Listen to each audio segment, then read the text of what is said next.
Shalom, shalom. We are live. The water for those that are tuning in online, or we'll be tuning in a couple of minutes, of course. I know it started early. The water for those that showed up in person.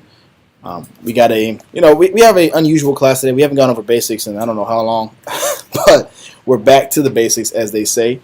We got to kind of focus on some of the missing pieces and some missing point of views and foundational scriptures that we haven't maybe touched in maybe a couple of years or haven't been touched on our channel at all. Now, obviously, we've taught this class for many, many years. We've been around for 30-something years. So this class is familiar to those who have been around for a while. But even if it is, or if you're new, it's always something you can take away from. There's a lot of information that we've added to it. A lot of different perspectives to kind of give more, more fullness to the class, so to speak. Before we get started, Salakia, for Wednesday, we had a important business we had to take care of, which required all the men, so we couldn't attend class. But schedule should be flowing per usual. We'll have class tomorrow, I believe, Monday, Wednesday, Friday next week as well, Saturday next week, until unless something changes. But so far, we should be good to go. Again, I did open it up before the class started on live to the questions, or to the people in the studio, to the people in the audience, if they had any questions. For those that are online, if you have any questions, please shoot them now while we're doing our introductions, so we can get that answered for you guys. Again, the topic of the class is Gentiles, or who are the Gentiles, all right? The reason why it's a part 1, because there will be a part 2, obviously, and the difference between the two is explaining the different variations of a Gentile. There's a Gentile A, which we're going to be going over right now. Then there's a Gentile B, and we're going to distinguish the difference between each two. What makes them who they are, and how can we identify them in the scriptures?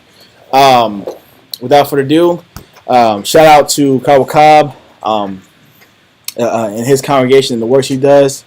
Praise to him and his family and his congregation, of course. Shout out to SOW in Virginia, and Rochester, and in Houston. Shout out to the brothers over there and the sisters over there that putting in work. For those that will be meeting up down at Tabernacles real soon. Can't wait for that. That's coming up in October, I believe. October? No, it's already September in like 2 days, so that time is flying. So soon enough, we'll be in Tabernacles and enjoying the presence of our fellow brothers and sisters out there.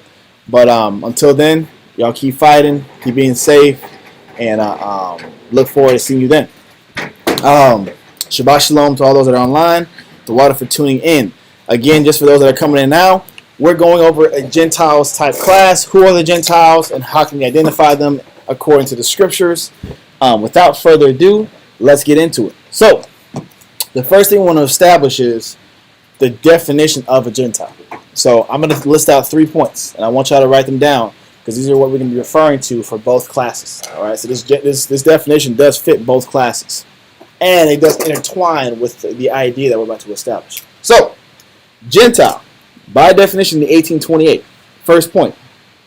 Any person not a Jew, Israelite. All right? So the first definition of a Gentile is someone who is not a Jew or Israelite by blood. So there's a bloodline to this.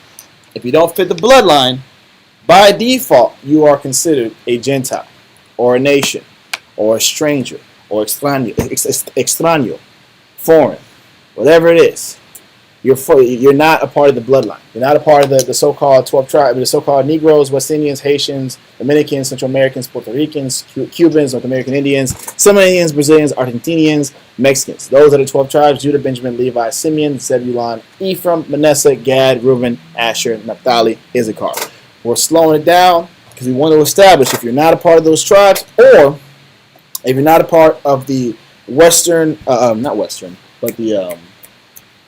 sub-Saharan slave trade that took place, that spread our people out from the east, and the triangular slave trade that spread our people out to the west. The transatlantic, exactly. The transatlantic slave trade that spread our people out to the west. Those were also Israelites that got scattered according to prophecy. All right? If you're not a part of that bloodline, you're not an Israelite. Therefore, you'd be considered a Gentile. Does that make sense? Is there confusion with that? Okay. So I want to make sure. I know I went kind of fast on that. But the bloodline is very important to establish.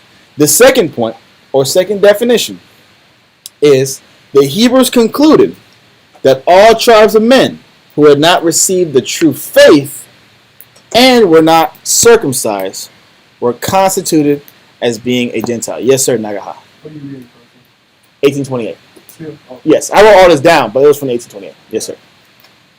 So it says, the Hebrews concluded that all tribes of men who had not received the true faith and were not circumcised. We're going to answer that today. We're going to answer what that meant to receive the true faith and what was the significance behind being circumcised. All right? So that's the second one. I'm going to read it one more time. The Hebrews concluded that all tribes of men who had not received the true faith and were not circumcised were constituted or considered a Gentile. All right? Lastly, a worshiper of false gods. A worshiper of false gods. Those three definitions and many other characteristics is what constitutes someone as a Gentile. Now, in this particular case, Gentiles A, we're going to be proving in the Bible that the Gentiles, the heathens, were all nations. Or they were nations, not all nations. They were nations in this particular class. The next class, which is Gentiles B, will be proving that the Gentile term can also be our people in a Gentile state of mind. So it's, yes, sir. A worshiper of false gods. Yes, sir. So, we have to establish what that Gentile state of mind is, what that nation mind is, what that foreign mindset is that our people ended up adopting. For whatever reason it is. Right now, we don't know what that reason is. We don't know why our people could have possibly adopted these foreign concepts, could have possibly lived after these foreign ideas. We don't know yet. We'll find that out next time.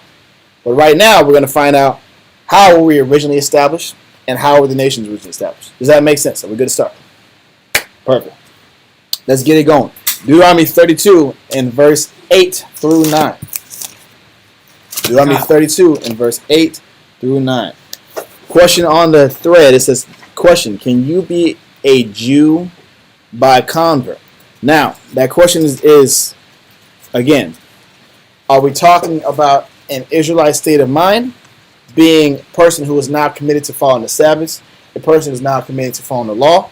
If that's the case, then yes. When you look at Esther, at the end of Esther, I don't remember the exact verse, but at the end of Esther, you'll find that because Esther had persuaded her husband, who was the king of Persia at the time, to spare the Jews and made the Jew God, the God to follow, the Jew holiday, the holiday to follow, everybody else became Jews. When you look up that word Jew in the Blue Letter Bible, it means pertaining to the religion. Basically Jewish. There's a difference in the terminology, but essentially saying when we were in our strength, the people followed our religion. Every time we've been on our power, every time we were a proper example, it gave the nations something to follow. So in that sense, yes, someone could be converted to follow after the proper statutes of God. Because ultimately, that's what the Most High wants everybody to do in the first place. But how can we get to that point when the people who were given the law, when the people who were given the faith didn't follow it correctly? When you don't have the people who were supposed to be the pillars, who were supposed to be the forerunners, who were supposed to be the example of following Christ and the Most High, doing it correctly, then it leaves up for private interpretation. It leaves up for nations intermingling their own concept of what is biblical or what is something that should be followed or should be aspired after. Remember, Christ said we're supposed to be a city on a hill. Which means we have to be something that's follow-worthy, example-worthy. So that's how I'd answer your question without going too deep, because that's a whole class in itself. But short, yes, someone can be converted from their previous religion, whether they're a nation or not. They can be converted in the sense that they start following after God's laws. Because that's what the Most High wants for us to do anyway. And every knee shall bow. And that's the point. Every knee shall bow. Every knee is going to bow, whether they want to or not. It's better for the nations to willingly bow and willingly serve without having to be forced to. Because they have to be forced to, leads to more destruction, more death, and more sadness on their part. So, but it's the same thing for us. Because a lot of us, a lot of our people in that quote-unquote Gentile state of mind have a hard time, or will have a hard time making that conversion. Because it's going to go against everything they've been taught. It's going to go against everything that they stood for, or they once believed. So, let's get back into the class. Deuteronomy 32 and verse 8. God. Deuteronomy chapter 32 and verse 8 reads, when the Most High divided to the nations. So in the beginning, The Most High's intention for the world, for the nations, wasn't to be what? The Most High divided to the nations. The Most High had originally divided the nations. Segregation was established literally by the Most High. From the beginning, he did not want races or peoples mixing. It wasn't personal. It wasn't personal. What it was is that he wants his particular people to be set apart in morals and customs and ideology and belief systems and how they function and how they deal. Everything should be different than the rest of the world. Read it again from the top. Come. Deuteronomy chapter 32 and verse 8 reads, when the Most High divided to the nations their inheritance, when he separated... So he did what? When he separated... He separated who? The sons of Adam. All man is linked to Adam, correct? Is that a true statement? Come. All mankind is linked to Adam. But what he's saying is, Moses said from the beginning, not all sons of Adam were created equal. They were separated. They were kept apart. Read on. Come. When he separated the sons of Adam, he set the bounds of the people according to the number of the children of Israel. And he established the land of Israel first. He established their prosperity. He established their boundaries. Once he established their boundaries, then the rest of the nations were filled in. Then the rest of the world was allowed to have their occupations surrounded. But it's important to note that from the very beginning, take your hat off, from the very beginning, he established the nations around our people. Keep reading. Come, verse 9. For the Lord's portion is his people. His people was who? Israel. Israel was the Lord's portion. Israel was his personal possessive people. He had a favorite. Read on. Come. Jacob is the lot of his inheritance. So all things were going to go to Israel. He was the firstborn. He was the beloved. He was the fervent lover. He was his wife, according to scriptures. Israel was the priority. Being the priority, you got special treatment. Let that go. Give me Exodus 11 and verse 7. I'm going to have you do this. Yeah, I'm going to do it.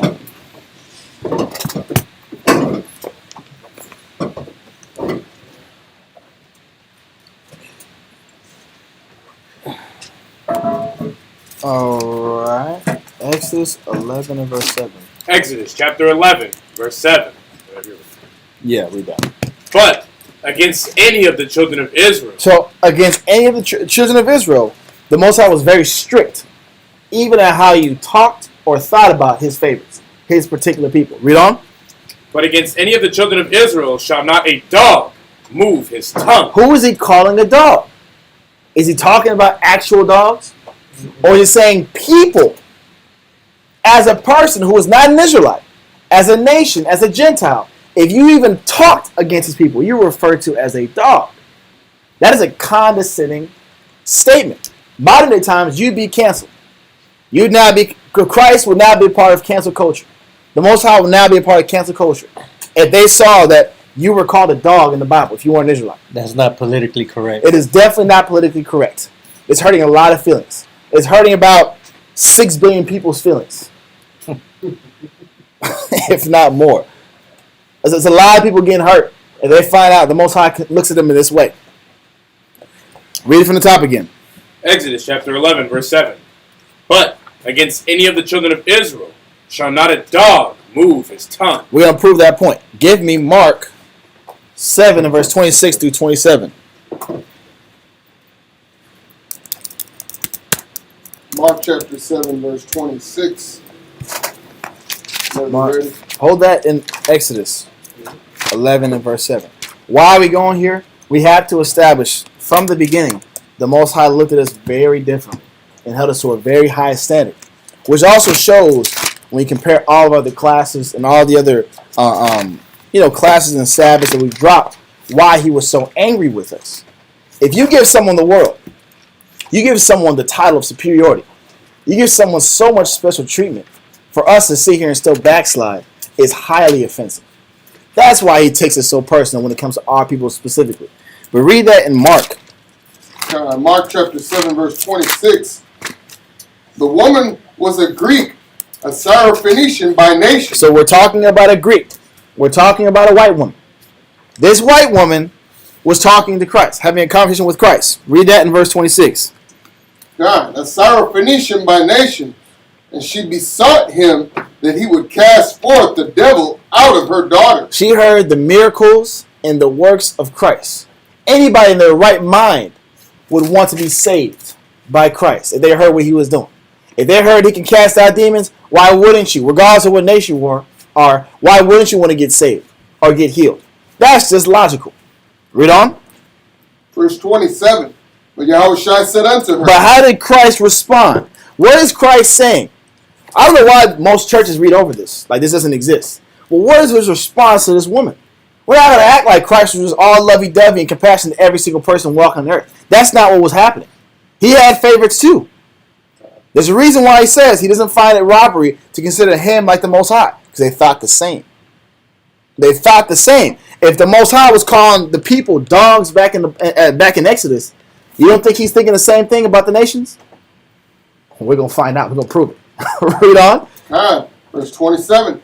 And Yahushua said unto her, let the children first. So what has always been the priority?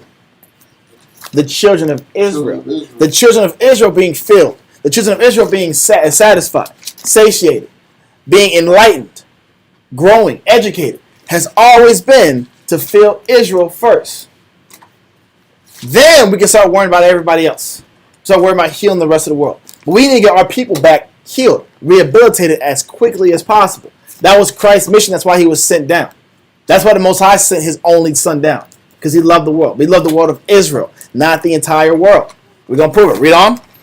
Let the children first be filled. For it is not meet to take the children's bread and to cast it unto the dogs. It's not meet to give what is specifically made to the children of Israel and give it to the dogs. But it's meant, if I'm making this food, my food's for my son. If there's some scraps, you can have the scraps. But who's getting the priority? Just like the land. When the Most High was setting the land, the nations got land too, did they not? But who got their land first? Who got the first pick? Who got the most nutrients? Israel. Who was always the priority? Israel. It was always Israel. And that was never going to change.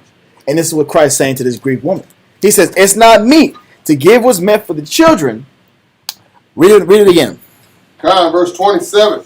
But Yahushua said unto her, let the children first be filled.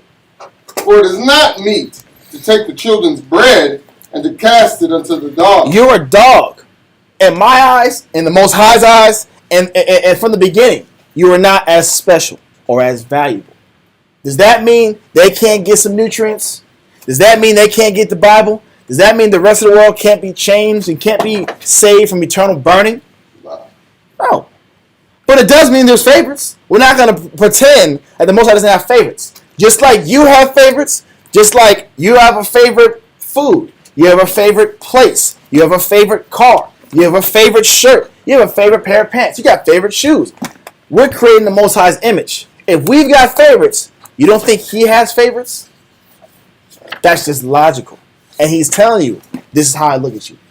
A dog is not put on the same category. Although Esau might try to tell you that they're the same category as a person, they are not the same category. No. You don't choose to save a dog's life over a human's life. But they're a part of the family. Look, they are. They are, but They're outside. Wait. My dog's been outside. He's not in the house. and it's just more about us and less about them. And that's the book was written for by Israelites. The dogs get to stay outside. They get walked. They get the little 15 minutes a day. That's all he's getting. That's all my dog's getting outside. He's getting some water. That's it. You're not getting the baked goods. You're not getting the exquisite meals. You're getting scraps. You're getting kibble. Kibbles and bits. And maybe some strangly vegetables that my son threw on the floor. Definitely. That's all you're getting. But this is how the Most High looked at this Greek woman, at this nation, as this Gentile. You're a dog in my eyes. So now let's go back to Exodus 11 and verse 7. Exodus chapter 11, verse 7. Yeah, we're not getting this.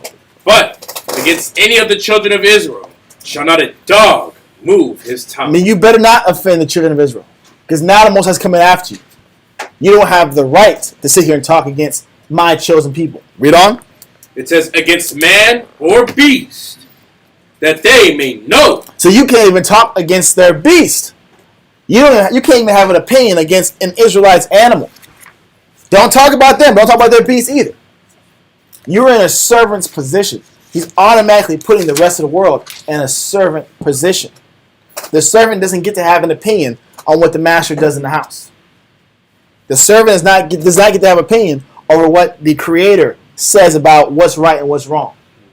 Read on. It says that ye may know how that the Lord, or the Most High, doth put a difference between the Egyptians and Israel. If you never read this in the Bible, how would you know that you're chosen? How would you know that you're loved? Does society tell you that you're above all man? Does society tell you that you're special? That you're the chosen one? Does society tell you that we're actually dogs and you guys are the chosen ones and we feel so bad for treating you like dogs? They don't give you no confidence. Their job and objective is to make you feel like you're less than. They'll tell you, first off, they don't let you run your own country. And the country where you're predominantly at, they call you what? A third world country. South America is called a third world country. Africa, third world country. Wherever we're at, third world country. Second and third class citizens. Always. We've always been second and third class citizens. The immigrants coming from the border. Esau's tripping right now. Losing their mind. They can't believe these heathens, these aliens are over here in their country. They don't know what to do. But this perspective is what's indoctrinated into our people's mind. Makes us believe maybe we aren't anything. Maybe we're not valuable. Maybe God doesn't love us. Maybe He has left us. Maybe we're always meant to be servants. Always meant to be second and third class citizens. But the Bible's telling you, you are special. And He's telling you in this way specifically. So you know there's a difference between you and the rest of the world. Let that go. Give me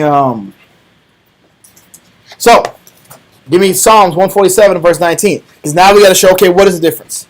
Is it our genes? Is it just our DNA? Is it our phenotypes? Is it, our hairstyles? Is it our culture? Because we can dance well and we can sing well and we're athletes. What makes us different? What made us so special from the beginning? What did the Most High do for us to set us apart? Read that. Psalms 147 and verse 19. Just 19. Psalms 147, verse 19. 1 second. All right, read that. He showeth his word unto Jacob. He showed His word. He gave His knowledge and understanding unto Jacob. For those that are new, Jacob was a name before it was changed to Israel, which is where the Israelite name comes from. The sons of Jacob are the same sons of Israel. So just in case you see these names throughout the Bible, don't get confused. Read on. He showeth his word unto Jacob. He showed His word unto Jacob. Read. His statutes and his judgments unto Israel. And He gave the rule book and the manual to the Israelites. I'm going to specifically show you what steps to take if you want to be in my good grace and what steps to avoid if you don't want to get stung. You're already starting ahead of life if you have that rule book. It's like in school. If I have the cheat code to the test, 9 times out of 10, unless I'm just not paying attention, I'm going to pass the test. If I know what's going to be on the test, how can you fail? People go through life all the time trying to find answers. Why isn't my life working out the way it's working? Why am I so unhappy? Why do I feel so alone? Why do I feel so empty? Why do I feel so lost? Because you don't have the rule book to get that clarity, to get that feeling, to be filled in your spirit. Remember, Christ said it's meant to fill the children. But only the children knew how to be filled. The rest of the world was fighting for scraps. They're begging and searching for something to hold on to, something that's of value. This already sets us apart from the rest of the world when you know exactly what to do to keep in the good graces of the Most High. Hold that. Give me Psalms 105 and verse 6. God. Psalms 105, verse 6. Yep. O ye seed of Abraham. O ye seed. Again, we're getting very specific. It's not talking about every single person that came from Abraham. There was a lot of sons that came from Abraham. That's why his name was Abraham, father of many nations. A lot of people came from Abraham. The Arabs came from Abraham. The so-called white man came from Abraham. Our people came from Abraham. And many other nations came from Abraham. But he's talking about one particular seed. Read on. O ye seed of Abraham, his servant. Abraham was the Most High's servant, and Abraham had one seed that was going to carry on the lineage of government. Read on. Ye children of Jacob, his chosen. Jacob was the chosen people, the chosen nation to carry on the prosperity and the understanding of the Most High. Jump to verse 9. Verse 9. Which covenant he made with Abraham. And he made a covenant or an agreement with Abraham that was going to carry on to who? Read. And his oath unto Isaac. Abraham, the father of Isaac, who was the father of who? Read on. And confirmed the same unto Jacob for a law. So the same rule book that Abraham got, he gave to his son Isaac, who gave to his son Jacob. And therefore, the 12 of his sons, which was to carry out this same rule book, this same guideline, this same discipline. Read on. And to Israel for an everlasting covenant. So he gave these people an everlasting covenant. Now we're going to find out specifically what that covenant entailed. Let that go. Give me Genesis 17 and verse 10. We're going back to that Psalms 149 really soon. Or 147. You said Genesis 17? Yeah, 17 and 10. Genesis 17 and verse 10. Come. Genesis chapter 17 and verse 10 reads. Now, I want to clarify why we're going through all these streams of verses. Refer to the definition 2 of Gentiles. Someone read that for me. Definition 2. Yeah, read it. I don't care who reads it. Hebrews concluded that all tribes of men, not having received the true faith, the Gentiles.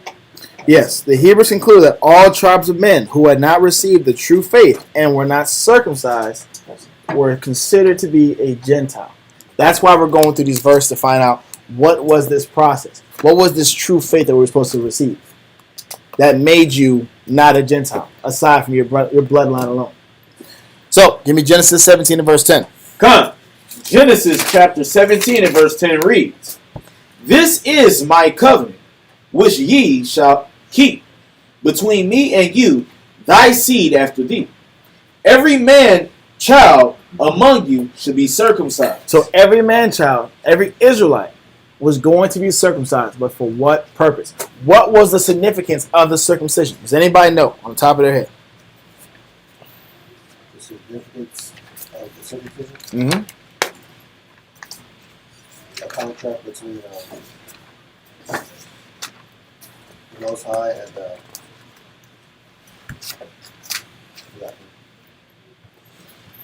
I would sign a covenant between us and the Most High. What did it entail? What was the significance behind it? Like, what was the... Okay, let me change the word. What was the... The symbology of it. Exactly. What the symbolism. What did it symbolize? Yes, sir. So, initially, basically cutting off the foreskin of the body was representation of cutting our vices in the flesh that we had, that we were battling with. That's not what Abraham was cutting. Yes, sis. Is it like the signification of circumcising your hearts, but then also cutting off the extra foot? Yeah. That's what I was trying to That's the biblically That's what I'm saying. accurate I was answer. trying- Come on, Bible scholars. That's what I was trying to say. You had an orange patch, man. No, I'm kidding. I'm flattered. Yes. The circumcision. Man, my English is garbage. Represents the changing, the cutting off of the fat of your heart or of your vanity.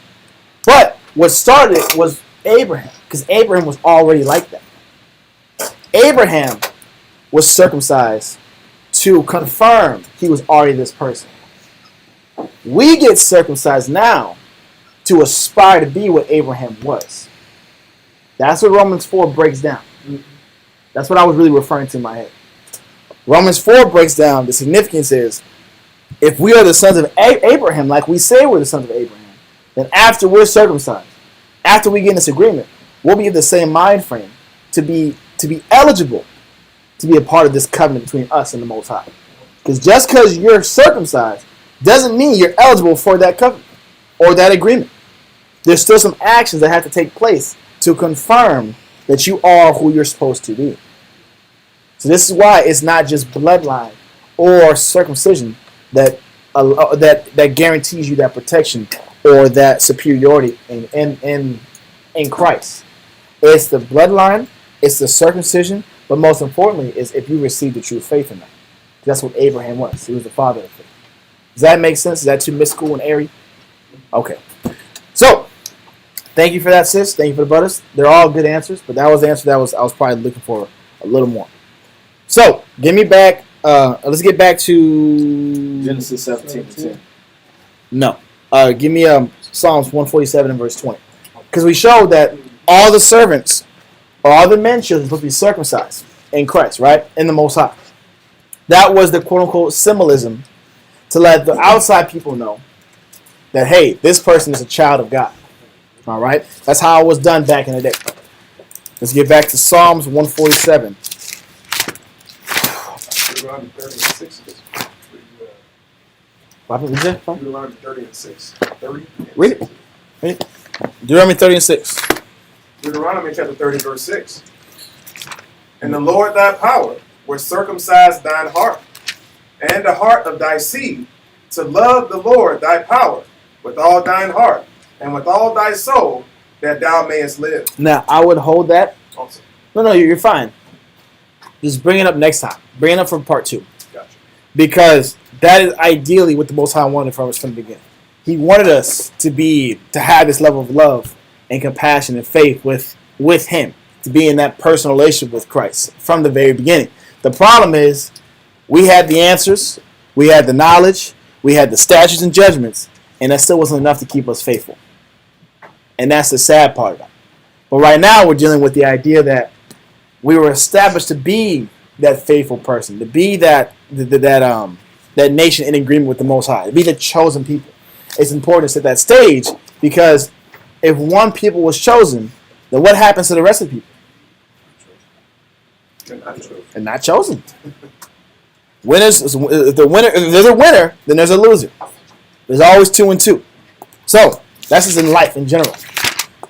There's no second place trophies. There's no you came close. There's no attaboys. No, if you're not the one, you're not the one. That's just what it is. You get a participation trophy. Ain't no participation trophy in Christ, bro. Either you're the one, you're chosen from birth, or you're chosen from the beginning of the world, the foundation of the world, or you weren't. Man. And it's fine. It's fair, because although you weren't chosen for the nations, right? All the nations weren't chosen. They were still given time to rule. They were still given their power. They still had their quote-unquote fun on earth. They still were living their heaven on earth. It's fair. The Most High gave every nation their chance to reign. Every nation their opportunity to take over. And we were around to help build their... We're the slaves. City, We're the slaves of all these places, bro. We've been slaves since the Assyrians fell. So 600 BC or 80? No, BC. That's almost 2,000 years. No, it's a little less than that. 1,700 years, give or take. A lot of years. There's a lot of years of slavery that has taken place. We were helping build a lot of people's temples up, a lot of pyramids. We were helping build a lot of foundations. We've always been the slaves. That's the curse. That's another class. That's Deuteronomy 28. That was the curse of not sticking to this particular rule book. Remember, we were given the rules of how to please God, but also the consequence of what was going to happen if you did not please God. That also makes it fair. You're chosen, you get special treatment, but if you don't do what I tell you to do, I'm going to deal with you hard. Yep. That's fair too. Everybody gets their piece of the pie. Now, give me that in Psalms 147. 19 again? No, give me 20. 20. Yeah. Psalms 147, verse 20. He has not dealt so with any nation. So, contrary to Israel, who got the statutes and judgments, he wasn't dealing with the rest of the nations like that. He didn't give them the rule book, so to speak. Does anybody have the verse on the top of their heads in Psalm that says the gods of the nations are idols? Does anybody know that one? Someone find it while I'm reading this. So, he didn't give the nations that rule book. He didn't give the nations the opportunity to get close to him. They might have wanted to serve God, but it wasn't meant for them to do that. They're meant to do their own thing, live their own lives. What you got? Is it 1 Corinthians 10 and 20? I don't think so. It's Psalms 96 and 5. Read that real quick. Psalms chapter 96, verse 5. For all the gods of the nations are idols. All the gods of the nations, all the perspectives, all the morals, all the ideologies are idols. Yes. But the Most High made the heavens. But the Most High made the heavens, meaning he made all these false idols that the nations follow. He made all the rule books that the nations follow. But none of them were the true answers. All of them were confusion. All of them led the nations to more destruction, quickening their destruction. Yes, sir. That 1 Corinthians 10 and 20 figure. Don't get that. Because I think I honestly have that in the class. I think that's, yeah, maybe you're trying to spoil my class, man. That's midway right there. That's midway. I know. Hold it. We'll read it in a little bit. But all the gods of the nations were idols. All the perspectives were vanity. Not ours, though. Read from the top again. Psalms 147, verse 20. He has not dealt so with any nation. And as for his judgments, Meaning, I don't know. If I'm a nation, I don't know the consequences for my actions. I'm living life blind, literally. I'm just trying things. And I'm not going to know that if I try this particular thing, I'm going to get stung for it. That is a dangerous and scary way of living. That's like walking in unknown terrain, right? You're in a forest. You don't know anything about the ecosystem. You know nothing about the dangers of this place. You don't know if there's spiders, if there's poisonous frogs, if there's poisonous snakes. You know nothing. You're just walking in the middle of the night. That's what it literally means to grow up at noonday. Having no answers, no clarity at all. Total obscurity. The nations were forced to walk in life baseless, having no foundation, no understanding of right and wrong. All they knew was their carnal instincts. And we know hardly can man guess aright. So if all I have is my carnal instincts, I am bound to make mistakes. I am bound to be corrupted. I am bound to be negative. Read on. He has not dealt so with any nation. And as for his judgments, they have not known them. Praise ye the Most High. It says, praise ye the Lord that we got this opportunity. Praise ye the Lord that when we in our power, we're the ones on point and we're not the ones getting stung like the nations. Getting sent killer bees out there, take them out. Yeah. Killer lions and stuff. Remember what happened? We're going to read it in a little bit. But that when the nations was living in our land, it was bad for them. It was really uncomfortable for them. There was a lot of plagues over there. Because in that land particularly, you were not going to be operating negatively. You were not going to be operating baseless or foundationless. That wasn't going to happen. So he says, praise the Lord that we get the statutes, we get the judgments, and we're not just blind to life. Let that go. Romans 3 and verse 1 through 2. And this is why being an Israelite by knowledge, being an Israelite by blood is so valuable. Contrary to our circumstances, contrary to how life looks, contrary to how we might have grown up and the curses you might have experienced, contrary to all that, the fact that you've been woken up now is a huge benefit. Read that in Romans 3 and verse 1 through 2. Romans chapter 3, verse 1. What advantage hath the Jew? Because this is the question. Why should I give my life to this? Why should I really learn about who I am? Why should I learn about my history? Why should I learn about what the Most High likes and dislikes? Read on. Or what profit is there of circumcision? What is the profit of this circumcision, which is this covenant? What's the profit of this agreement? What's this profit of this life that I'm about to give up? Because again, that agreement that Abraham made with the Most High was him giving his life up. What did he do to get in the good grace with the Most High? Does anybody know? Does anybody remember? What did Abraham do and have to show the Most High to gain his favor? Yeah, Oh, what you got? You got Roberto? Yeah. He was going to sacrifice his son. That was one of them. Oh. That's great. That was one of them. What else? He also had to remove himself to a barren piece of land. Yes.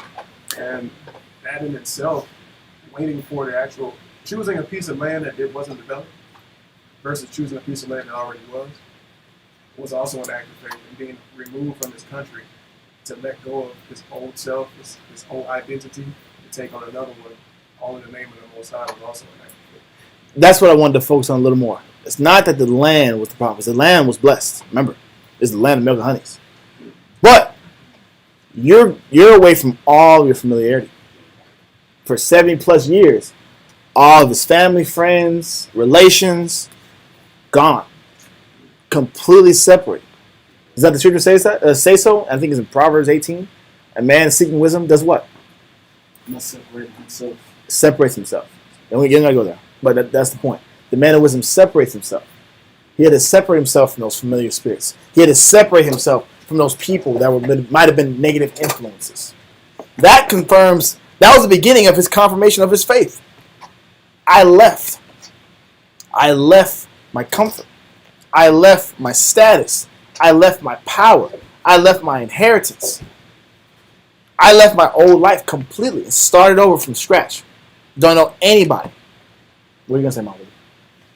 It's all good. You said that was the main part. Yeah, that was the main part. The fact of the matter is, what made him so powerful, what made him so faithful, is the fact that he forsook everything that he had. And that's what made him who he was, caliber-wise. But read back in verse 1. Romans chapter 3, verse 1. What advantage hath the Jew?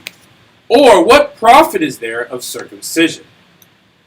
Much every way, chiefly because that unto them were committed the oracles of the Most High. If you want to know what the advantage is to being an Israelite, by bloodline and by inheritance and by faith, you get the oracles of the Most High. You get to know his mind. You get to know how he thinks. You get to know how he operates or wants you to operate. What other greater advantage in life can you have? Besides knowing how the Creator wants you to function in life. What's more valuable?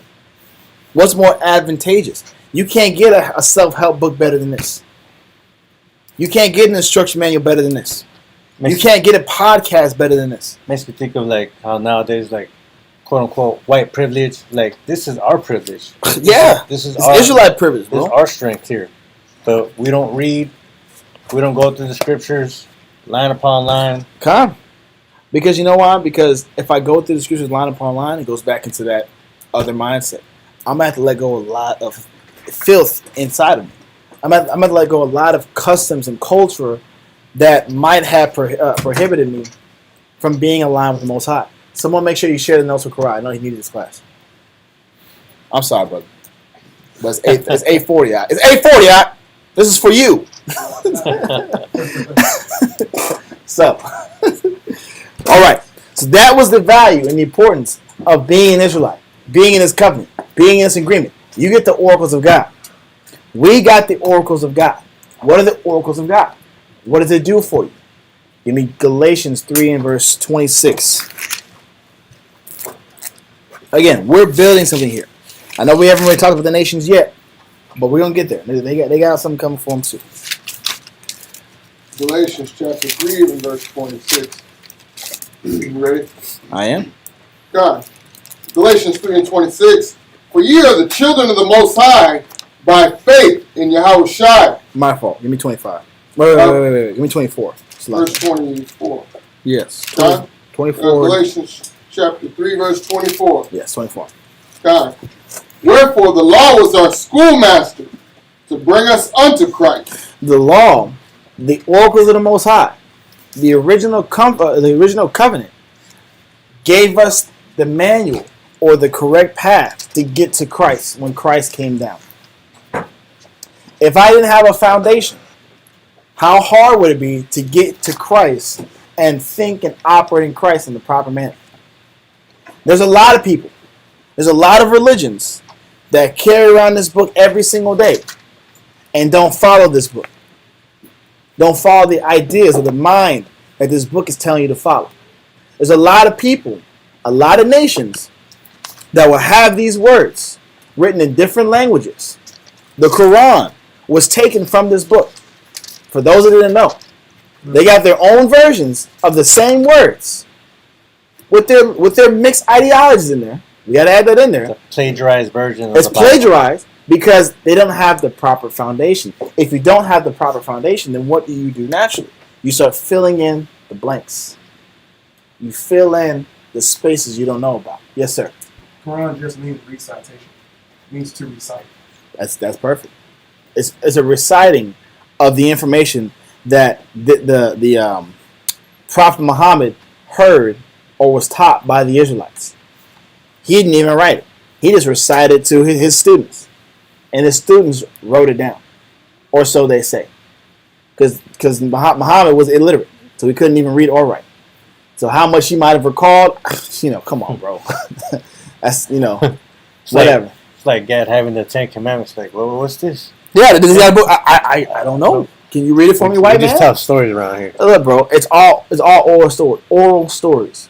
But what he's saying is, our schoolmaster was the law that was put into our members, that was put into our customs, that was put into our civilization, and it was easier to transfer and pass on from generation to generation. So then when we got the next version or the upgraded version of the same material, it was an easier transition without mixed impurities. The whole purpose was to keep this as pure as possible. But you can't have this as pure as possible when you have your own gods intermingled with it. That's the next point that we're going to get into. Because without the schoolmaster, keep reading this real quick. God, verse 24. Wherefore the law was our schoolmaster to bring us unto Christ, that we might be justified by faith. Without the schoolmaster, how can you get to Christ? Without the schoolmaster, how can you have that level of faith in Christ? Without being taught properly, personally, by the Most High, what to do and not to do, you're going to start making up your own ways of operating. For all of those cultures, the Chinese man, the Arab man, they all took references from what? The Bible. But you know what they had before the Bible? They had their own belief system. They had their own ways of looking at life. They had their own ways of operating. They had their own customs. Give me God in 1828.4. Say God. God, G-O-D, in 1828.4. God, 1828, Webster's Dictionary, point number 4. Any person or thing exalted too much in estimation. Any person or thing that is given too much credit for being superior. What else? Read on. Or deified and honored as the chief good. Or made to be the symbol of goodness. You know who India's symbol of goodness is? Can anybody take a guess? Well, that's the literal God. That's I'm getting to that next. Who was deified or made a symbol of India? Gandhi. Gandhi was literally named the man of India. Gandhi was a symbol of goodness. Gandhi was a pedophile. For those that do his research on Gandhi, Gandhi was not a great guy. Gandhi was racist towards people of darker skin. Gandhi was not a good guy. Gandhi he was disciplined in certain arenas. He still, Well, he was in jail, so you got to be disciplined. he gotta He was in the books. He was reading books. Of course. He was reading books. Well, I mean, Gandhi was a good guy. No. Well, why did they say Gandhi was a good guy? You know who else they deify or make a symbol of goodness? Doctor Who. I hope you're making Dr. Dre as your symbol of goodness. That's a problem. You making Dr. Dre symbol of goodness? That's a problem. You said, Dr. Martin Luther King was a symbol of goodness. Dr. Martin Luther King was talking about freedom and we gotta have my black boys and black girls and went to the white boys and white girls. You know why he was saying that? Because he had white women. That's why. He was counting for himself. And he was getting paid. That's another story. That's a story. But someone was paying this guy. Someone had him on payroll. And he was a big name, big figure. All these guys that are deified or that are made as a symbol of goodness are not good. Buddha, you mentioned Buddha. Buddha is the symbol of goodness, the symbol of free will, the symbol of liberality. What country is the biggest follower of that country or that belief system? China. Yeah, and they're killing women for 35 years. Generations of women. You can't have more than one child. You know what happens with that? If I can only have one child, what is the family going to prioritize? Having a son. Having a son. So what happens to the woman? They're getting killed. They're getting killed for 1970 something? Like 1973 to like 2015, bro. They had this one child policy. Mass murdering their own people. Mass murdering their own people. I'm not just banging on China because the biggest Christian countries in the world are pushing the worst, most demonic things.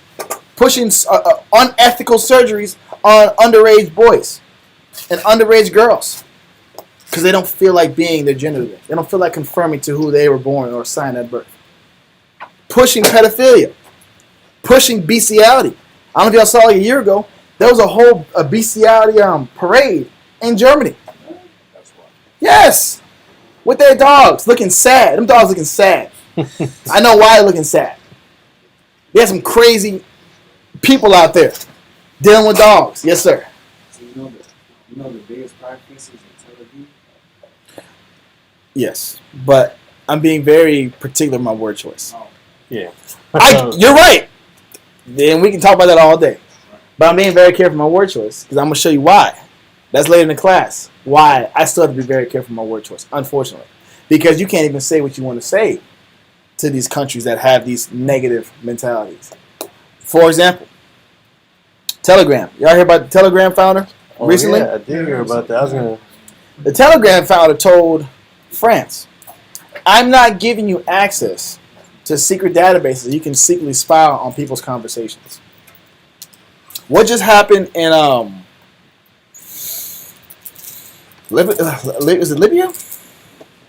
Oh man, when the Israelis, I'm gonna use them for this term, when the Israelis bombed Lebanon, they banned, I don't know if it was X or if it was Starlink. No, it was a messenger. It was like the green messenger. What is that called? WhatsApp? WhatsApp got banned. Is getting banned in many countries. Do you know why it's getting banned? I think it was banned in Russia because the governments were given access to those messages, but they used the WhatsApp in the programming to pinpoint the location of one of the leaders' phones, which is how he got drone struck. That's what happened in Libya, Lebanon. Lebanon. I'm not even up on It's that. not Lebanon, bro. I'm tripping on this name. Palestine. There's so many. Look, we can keep throwing out names, but that means Syria, Lebanon, UAE. Look, one of those countries. I forgot, bro. I should have looked it over just to make sure. But they bombed the country, which stemmed Turkey's revenge because they were hosting. It happened in Turkey actually. They were hosting that particular country is Lebanon. They're hosting the government of Lebanon, and they use WhatsApp to track this person, and they drone specifically him. That's why a lot of countries are blocking access to that particular app. But what France was trying to do was use the same type of programming to their benefit. France has one of the best central intelligences in the world. It rivals or sometimes is better than the America's intelligence. They put a lot of money into their versions of their CIAs or their version of their spies. It started really because they were trying to spy on the United States. They didn't trust the United States. That started in the early 2000s. But their intelligence is very keen. It's very important to them. They put most of their money into that. So what France wanted to do was they wanted to get access to Telegram so they could spy on the Russians. Because the owner of Telegram, the CEO, has dual or triple citizenship. He's a French resident, he's a Russian resident, and I think he's also like one of them Arab country residents. But they wanted access to it, and the guy said, no, I'm not giving you access. So they jailed him. And they're potentially going to have him put away for the rest of his life. That is how serious they take information and what's being said or what's not being said. You know what's going on in the UK? No. You can be jailed. You can be in prison for any type of posts or hate speech put on a social media platform or said out loud. You can be jailed in prison and fined a huge amount. There is no more free speech. Because the more free speech there is, the more access to information there is, the more likely people will be indoctrinated, or not indoctrinated, but start seeing the true cruelties or the true realities of their country. And countries and governments can't have that happen. Because the more people know, the harder it is to control them. Yeah, it'll ruin the propaganda. It'll ruin the propaganda, and this is why even the North Korean president, he called back all of his students, all of his citizens that are traveling abroad and come back to North Korea to be re-indoctrinated. That literally just came out like 2 days ago.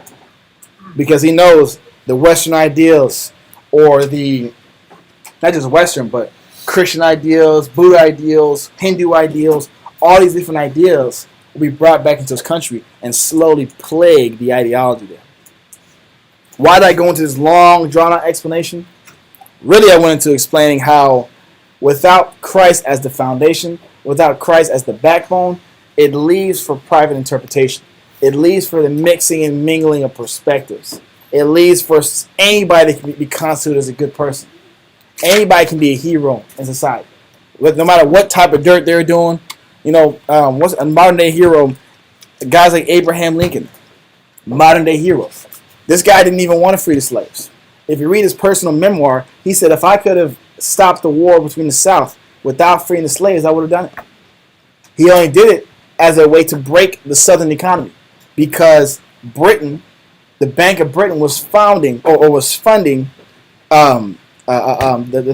colonies in the South. So he had to break their financial structure. That was the only reason why the slaves were free.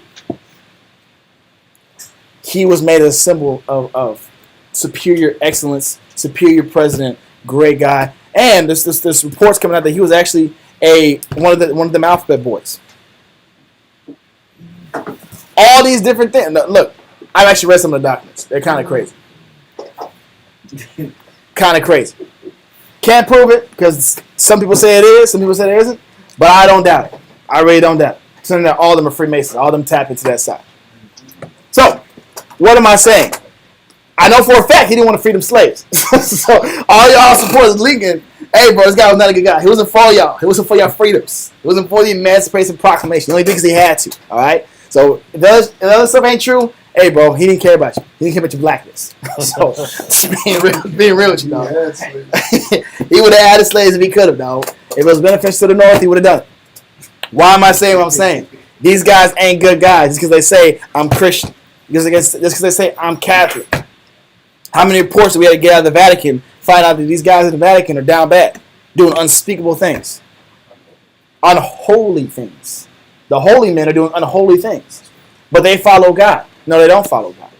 You know why they don't follow God? Because only the Israelites were given the true ways, the true path, the true judgments to follow God. Yes, sir. And those popes are also they also consider themselves pretty much like Christ. Yeah, they consider themselves the intermediate, or the mediator to God. You gotta go through me to talk to God. That's not right. The Bible doesn't say that. Who are you? They put themselves on a pedestal. That's why they have the power to change what's right and wrong. They have the power to condone alphabet soup one year, and then 20 years later say, you know what's actually not that bad. It's okay. That's their realm. But those people are put on a pedestal. Those people are told you are the representation of excellence. You're the representation of good. Those are called gods or idols. Yes, sir. It's crazy. Just a comment. It's crazy because all the information that's being brought out, when you go back with your beginning of the verses of Genesis and etc., about how the Most High originally, in Deuteronomy, when he divided the nations, right, and how there was segregation, when you hear all this information out, it actually makes sense. Because if you think about it, just for the nations will keep other influences out of their land, so that for what? They don't pollute their people. But the crazy thing, we can see how that's okay for China to keep out a Paris Hilton, to keep out negative influences, right? I'm Yeah. not going to name drop Paris anymore, but Hilton. that nation can keep out those types of influences because of what it represents. They don't even like their own people that are born in the United States Listen, going back to China. exactly. They're getting clowned. Exactly. But the crazy thing is, we can see how, you know what, they got to protect their culture and this, that, and the third, Yeah. right? But the crazy thing is, it makes, how much more sense now does it make for the Most High to be like, no, I'm dividing my people, my chosen people, and all these other influences have to be away and or eradicated so that I can deal with them more intimately because those are my people. Exactly. It makes sense. That's all. And just to add on to that, because it goes back into what? Protection. Yep. Just like for men that are in camps now, what are you taught as a husband? You have to protect your family. You have to protect your rib. Put a hedge around your rib. You put a hedge around your children.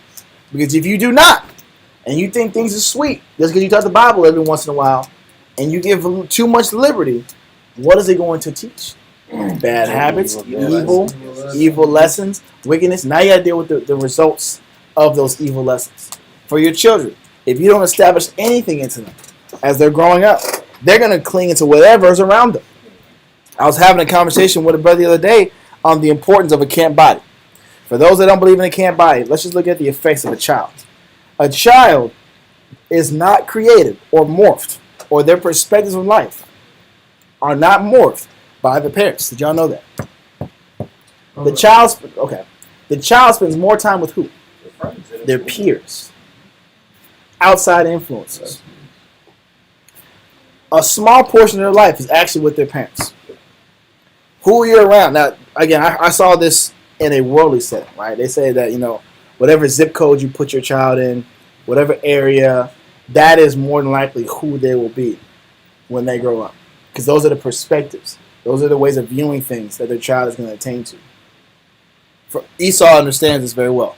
They don't put their kids in certain education or certain zip codes for a reason.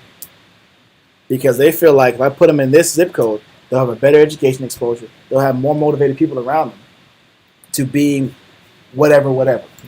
But in an influence, I'm only bringing this up for influence sake. Whatever influence you put your kid around is essentially what they're going to be tainted by.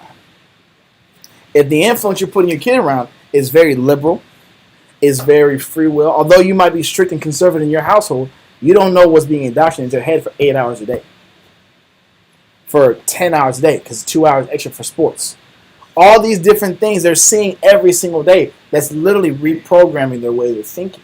So when you see them in a couple years, you wonder why that's a different person, because that's not the same person. Whatever they were around formed them to be who they are. That's why we brought up the conversation of why body is so important. The body is important is because they need something else to reference off of. I need to see outside of my own bubble, which is my family, there's other people doing the same thing I'm doing. Because as a child, it's more impactful to see there's another child living the same life. There's another kid, another family doing the same thing. You don't feel alone anymore. You don't feel like you're doing this by yourself. You don't feel like the oddball, the weirdo anymore. That's why it's so important. Not just for the families to get taught up, but for the kids to see this is a good thing. This is why the Arabs, even when they come to the States, stay in the same communities. They'll stay in the same apartment complexes. They'll buy up the whole block out. They'll buy the whole block up. It's all Arab over there. All Arab. They do it for a reason. The Chinaman is the same thing. Israel does it too. But if you keep everyone in the same area, the cultures will stay the same. It's not just about money, it's about culture.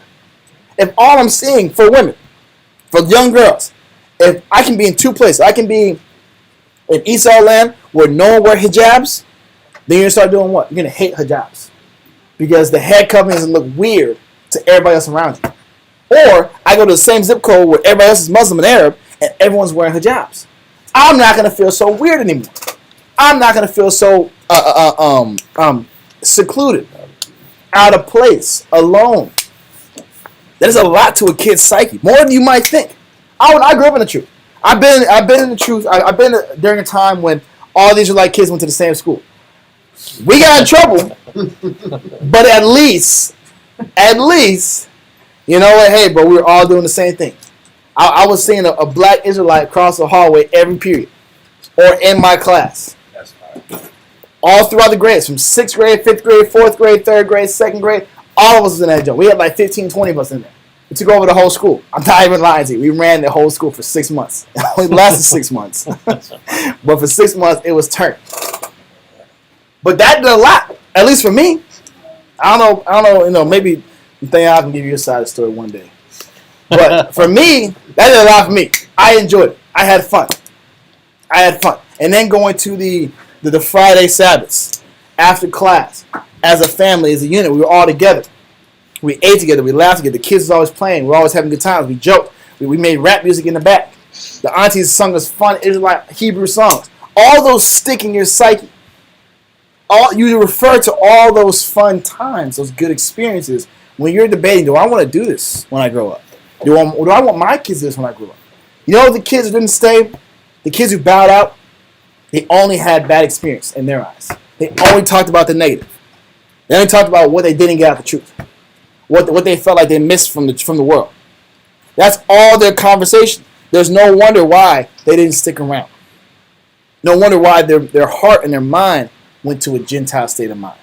Because they didn't have that love that was trying to be established in the school. Regardless of socioeconomic status. Regardless if we had money or we didn't have money. Most times we didn't. That didn't matter. What mattered is when we were together, did we have time? When we were together, was it a good experience? Or when we were together, were you the one in the corner not talking to anybody?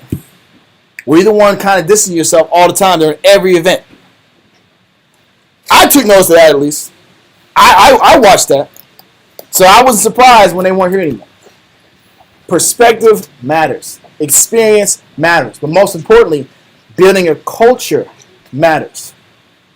If you don't have the culture, for us, that foundation, that schoolmaster, being taught and reinforced by everybody around you, then you're going to start mixing ideologies, mixing goods, mixing the world's perspective of good, mixing society's, your job's perspective of what's a good job, what's a good life to have, podcast perspective of what does a good man look like, what does a good woman look like. Then you wonder why you're confused when it's not working for you. It's not working for you because it's not built on anything stable. It's not a solid foundation. So, let all that go. Give me Matthew 10 and verse 5 through 7. You done Galatians 3, sir? Yes, we're done in Galatians 3. Matthew 10 and verse 5 through 7. Matthew chapter 10, verse 5. These 12, Yep, read it. Matthew 10 and 5. These 12 Yahushua sent forth and commanded them, saying, Go not into the way of the Gentiles. He says, go not into the way of what? Go not into the way of the Gentiles. How do we identify this is not talking about Israelites? We're going to find out. Because this Gentiles is not talking about Israelites in a Gentile state of mind. And this is one of those points where you can circle and highlight this Gentiles is not Israelites. This Gentiles is nations. We'll prove it in a second. But it says Christ said he instructed the 12 not to teach the Gentiles. Why would he say that? Refer back to Mark 7 and 27. What did Christ say? He says, it's not meet to give what's prepared or the bread prepared for his children to the dogs. The children have to be what first? They have to be filled first. He said, you're going to start your journey as a teacher. What is your priority? It's the Israelites. It's getting your people back awakened. Your people back strong. If you get your people back strong, everything else will follow suit. People will follow suit. I've seen this from my own perspective. Nations will start following suit. They start seeing you're different. They start seeing trends. People, whether they're a nation or not, notice differences. They notice cultural, moral differences. It's actually trendy to follow moral differences. If you see something that's different or looks challenging, people take it as an opportunity to get a new skill. So they'll start trying to follow and see what it's about. They might not be sincere. It's not the point.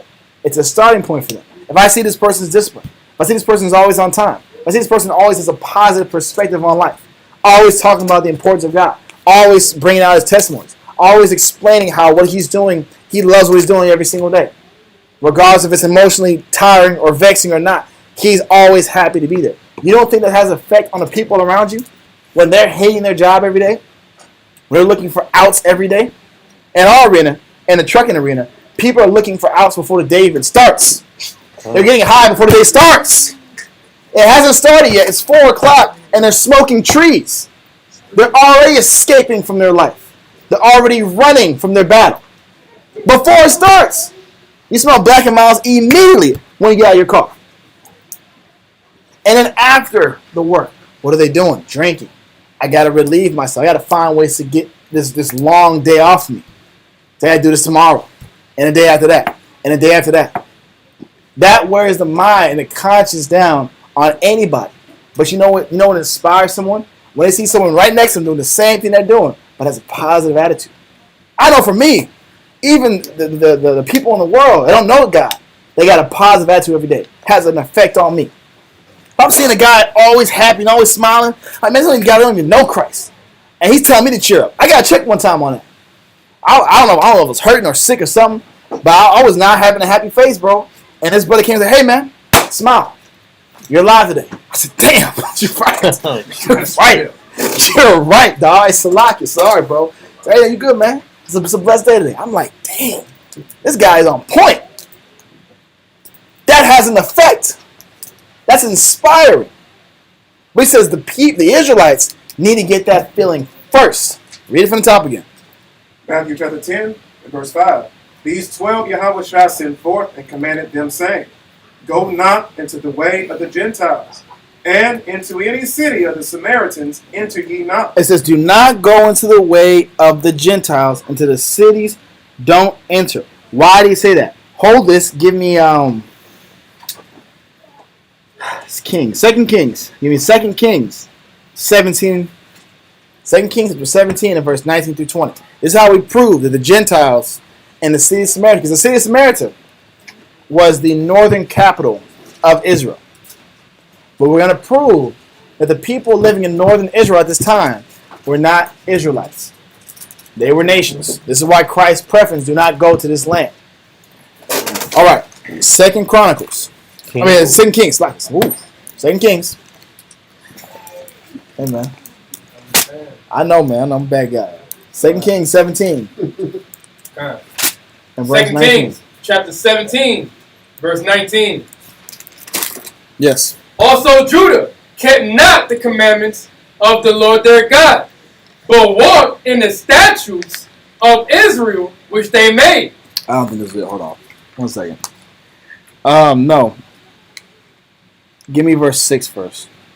Okay. 2 Kings chapter 17 and verse 6. In the 9th year of Hoshea, the king of Assyria took Samaria and carried Israel away into Assyria. Remember that city Samaria again. That was symbolic of the northern tribe. In the 9th year of King Hosea, mind you, what time period is this? This is around 722 BC. All right, it's very important. So from 722 on, Israel was taken out of the northern tribe. Read it from the top again. 2 Kings chapter 17 and verse 6. In the 9th year of Hoshea, the king of Assyria took Samaria and carried Israel away into Assyria and placed them in Halah and in Habor by the river of Gozan. So he took them out of the land of Israel, the northern tribe specifically. For instance, that would be Central Americans, Zebulon, Ephraim, Manasseh, Gad, Reuben, Asher, Naphtali, Issachar, not Levi, some of Simeon. Yeah. So about 9.5 tribes, because Levi was in the south at this time. That's another class. Levi was in the south at this time, Judah was in the south, Benjamin was in the south, and half of Simeon was in the south as well. So now let's go to 19 and we're going to read all the way down to 25. Okay. 2 Kings chapter 17 verse 19. Also Judah kept not the commandments of the Lord their God, but walked in the statutes of Israel which they made. So just like Israel was tripping, Judah would follow suit. But for Judah, they were spared just a little longer. They had another 120 years of sovereignty before they got taken out as well. All right, read on. Verse 20. And the Most High rejected all the seed of Israel Yep. and afflicted them. So he was cursing everybody. He was cursing everybody. He hit the North tribe and the South tribe. The North tribe's curse was you're in new captivity. And you're going to be in captivity from then on. Read on. And delivered them into the hand of spoilers until he had cast them out of his sight. Uh-huh. For he ran Israel from the house of David. Still, yep. He took Israel from the house of David. Read on. And they made Jeroboam, the son of Nebat, king. And Jeroboam drave Israel from following the Most High and made them sin a great sin. Again, this goes back to the concept we were talking about earlier. If you don't have the foundation of Christ leading your morality, leading your way of thinking, you're destined to be driven to sin. And what is the result that the Most High is showing you he'll do with his chosen specifically if you get driven to sin? He's just going to cast you away. He's going to cast you away, divide you, and separate you from the rest of the flock. That's what he's saying. He's done that all throughout the Bible. If you want to do your own thing, you want to live up to your own morality, after your own structure, your own statutes and judgments, you're going to get handled a little bit differently. That's just what it is. Read on. Verse 22. For the children of Israel walked in all the sins of Jeroboam which he did. They departed not from them. Because this guy set a negative precedent amongst all the Israelites. He was not a good representation of what it meant to be an Israelite. Although he had the bloodline, although he was circumcised, he did not have the true faith. This will go into the next week's class, or whenever I teach it. Read on. Verse 23. Until the Most High removed Israel out of his sight, as he has said by all his servants, the prophets. So was Israel carried away out of their own land to Assyria unto this day. So the Lord said, the only way I can stop these guys from sinning and polluting my land, the only thing I do is just remove them out of my face and just take them away completely. That's the only way this sin is going to stop. If this entire people or half of the nation gets taken and removed. That's crazy. But that's how negative you were. That's how deep that root of sin and negative was in us. It was generationally negative. It perpetuated. Mind you, Jeroboam was the start of that kingdom, but those kings were in power for about 100-something years. I forgot the exact time, but they had a long reign. David and his family line reigned about 900 or so BC. So for 100-something years, it wasn't David's kingdom anymore. It was these wicked Israelites that doing their own thing, establishing their own rule book. That wasn't how the Most High establishes. That was against the original covenant. That was against the original structure. That was against the original schoolmaster. Read on. Verse 24. And the king of Assyria brought men from Babylon, and from Cutha, and from Ava, and from Hamath, and from Zepharbaim, and placed them in the cities of Samaria instead of the children of Israel. That's important. That has to be circled. Because who is now living in Israel during the time of Christ? That same family lines. Those same people that the king of Assyria brought over to fill in the space. Because once you take captives, once you take slaves, if you want some or some profit from that land, you have to replace the people. You have to put somebody else to fill in the gaps. That's why when even England came over to the Americas, once they killed most of the Native Americans, the 100 million or so Native Americans, they had to replace them. That was the first great replacement of the Americas. That's what the Americans, the so-called Edomites of today, are so afraid of now. Because they feel like they're about to be replaced by a different set of people. They feel like the cheap labor that's coming over from Venezuela or Guatemala or Mexico or Panama. They feel like those people are coming to replace them, take their jobs, take their house, take their structures and businesses. That's their fear. But that's how you colonize a land. That's how you take over the land. You replace them with somebody else. Our people were replaced by these nations. That's why Christ said, don't go over there. Don't teach them. Your job is to teach the Israelites first. Yes, sir. You may not need it, but there is a precept there. What's it say? Amos 7:11. For thus Amos saith, Jeroboam shall die by the sword, and Israel shall surely be led away captive out of their own land. Come, yeah, perfect. They got led away. Jeroboam and his seed got taken out because he started that negative train of wickedness and idolatry. Finished it up and down to verse 26 as well. God. It says, verse 24, and the king of Assyria brought men from Babylon, and from Cutha, and from Avad, and from Hamath, and from Zepharvaim, and placed them in the cities of Samaria instead of the children of Israel. And they possessed Samaria, and dwelt in the cities thereof. So these nations, these Gentiles, were now in this land. They were the foreigners that cohabited this land with the actual Israelites that were living in the south. Read on. Verse 25. And so it was at the beginning of their dwelling there, that they feared not the Most High. Therefore, the Most High sent lions among them. Message. Again, this wasn't their land, which means they didn't know the rule books. They weren't given the rules they had to follow in this land. That was the problem. You're walking blind and you don't even know the customs. That's like going to a foreign land and you don't speak the language. You're going to a foreign country, you're susceptible to be taken advantage of. You're susceptible to be used because you don't know the protocol. You don't speak the language, you don't speak the code of ethics, you look like a foreigner, you act like a foreigner, most likely going to deal with you. That's how he was operating this time. When they first got there, their punishment for not knowing the right and wrong, the good and bad, the morality that the Lord set in place for that land was they're going to get lions sent on. Read on. God. Which slew some of them. Verse 26.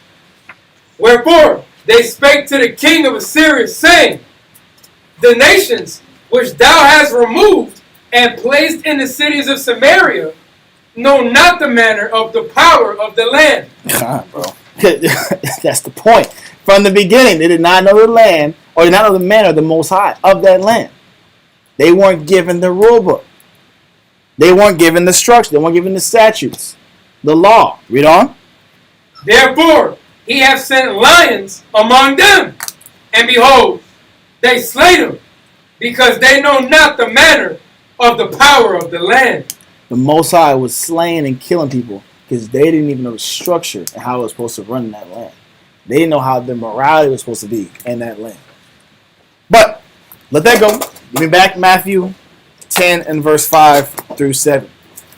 It went there to establish the Israelites that once lived in that land were no longer in that land.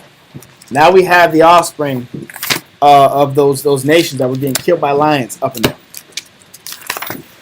Matthew chapter 10, verse 5. Yep. These 12 Yahweh Shai sent forth, and commanded them, saying, go not into the way of the Gentiles, and into any city of the Samaritans enter ye not, but go rather to the lost sheep of the house of Israel. What did Christ say that the apostles, that the chosen students of him were supposed to go do? Mind you, this message might be deleted in some of these new books. These new books, like the NIVs, this type of message to go teach the lost sheep of the house of Israel, I think it was Matthew 15:24. Something very similar. Matthew 18:11 was taken out. That was taken out as well. There was 16 verses omitted in the new Bible, in the NIV specifically. 16 verses. But some of those verses were hitters like this, where God specifically said, Christ specifically said, go teach Israelites. Don't teach nations. Don't teach Gentiles. Because that doesn't sell in churches. That doesn't sell in modern day churches. To say the priority is to get the Israelites back in their biblical power. Yes, sir. So that also ruins the notion of the good Samaritan that everybody likes to talk about. Like, he's a good Samaritan, look what he's doing. And then you shine light on somebody's doing a good deed, a good Samaritan. So that Matthew 10 and 6 ruins, or Matthew 10 and 5 ruins that. This verse ruins that notion. I'll say this. I won't say it ruins that notion. The reason why I won't say that is this. You got to remember, this is we're just talking about the nation right now. Okay. We haven't got into the negative of our people. The Bible does say our people are more negative than nations. That's fact. That is said in the scriptures. So, the Good Samaritan notion is explaining that, or Christ brought the analogy out, that the Levite priest who knew the law, knew the structure, at that time was so negative and was so far away from his foundation, his structure, his schoolmaster, that he let his own brother dying and help and needing help to die. Versus this random Samaritan who had more kindness than the Israelite. That's what that's referring to. I'm not saying our people are more kind than the nations. Because part of the curses, mind you, part of the curses for not following the law is we have a hate towards who? Our brothers. We have a hate more to our own brothers than to Esau or than anybody else. Esau don't even hate us like that.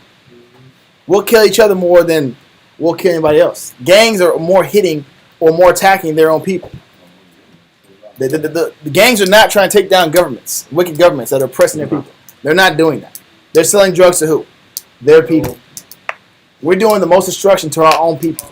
So I'm not going to act like we're just on some level. We should be. The classes will show that we should be, based off of the fact that we had the instructions from the beginning. We had the right and wrong from the beginning. But how we carried it out, that's why we had to take out the land in the first place. That's why the Samaritans, or the northern tribers, were removed in the first place. Quickly they were removed. Because of how negative and defiled was the nation. We tapped so far into the nation's ideals and their ways of looking at things that we went harder for their guys than they were going for. That's fact. We went hard for it. Listen. Yeah, cool. Ezekiel chapter 5, verse 6.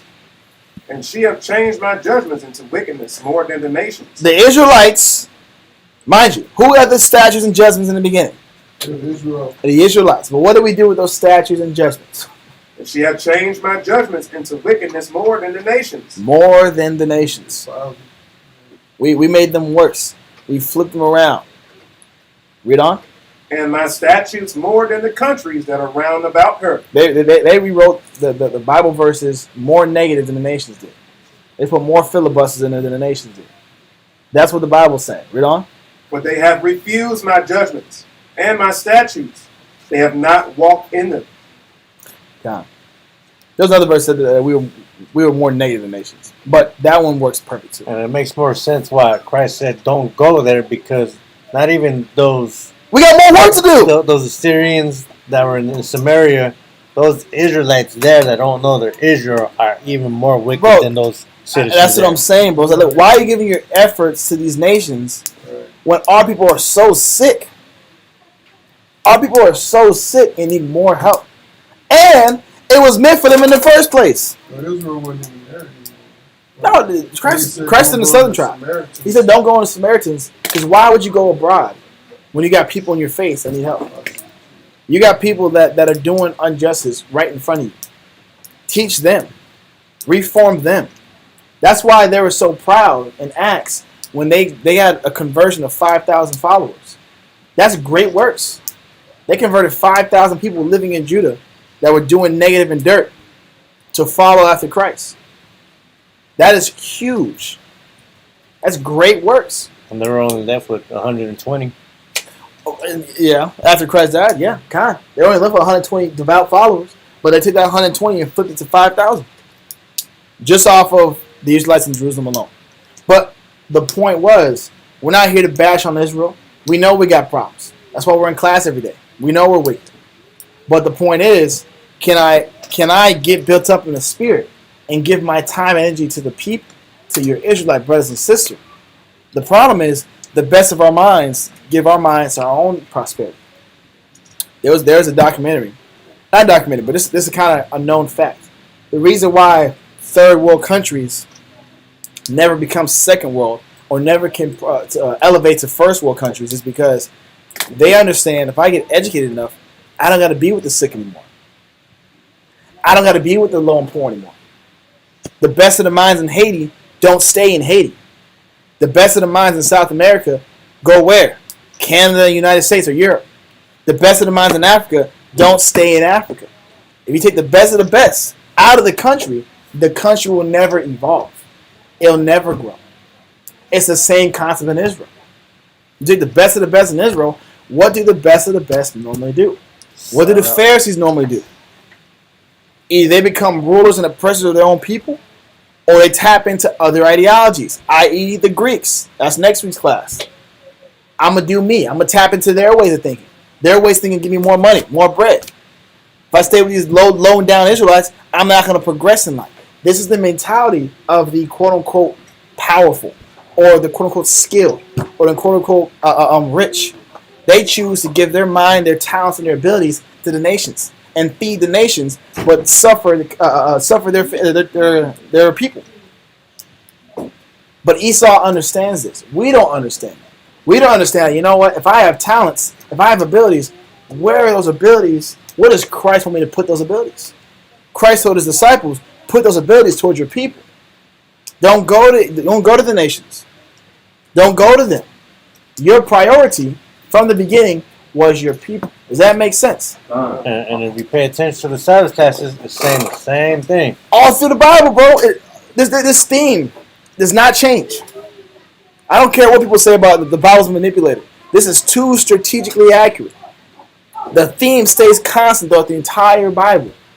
For one or two words that people might mix and match to be like, oh, the whole thing is not worth anything. Bro, this thing is telling you the same thing throughout the Bible. If you got abilities, choose your people. I have one people I love. They're chosen. They should be invested into. If they serve me, I'll spare them. They don't want to serve me. I got to deal with them. When they get back right with me, I'll come back and save them. All through the Bible. Old, new, apocrypha, saying the same thing. But let's get back into the scripture. So, we're at verse 6. Matthew chapter 10, verse 6. But got to the class, bro. But go rather to the lost sheep of the house of Israel. And as ye go, preach, saying, the kingdom of heaven is at hand. It says the kingdom of heaven, you have an opportunity to attain this. This is what Christ is offering you. Take advantage of it. He's saying, go to Israel and tell you have an opportunity to make the kingdom. You have an opportunity to change your life. If you're going to stretch, and you're going to decide. You have an opportunity to change your life. That's what he's saying. Let that go. Acts 14 and verse 16. Go.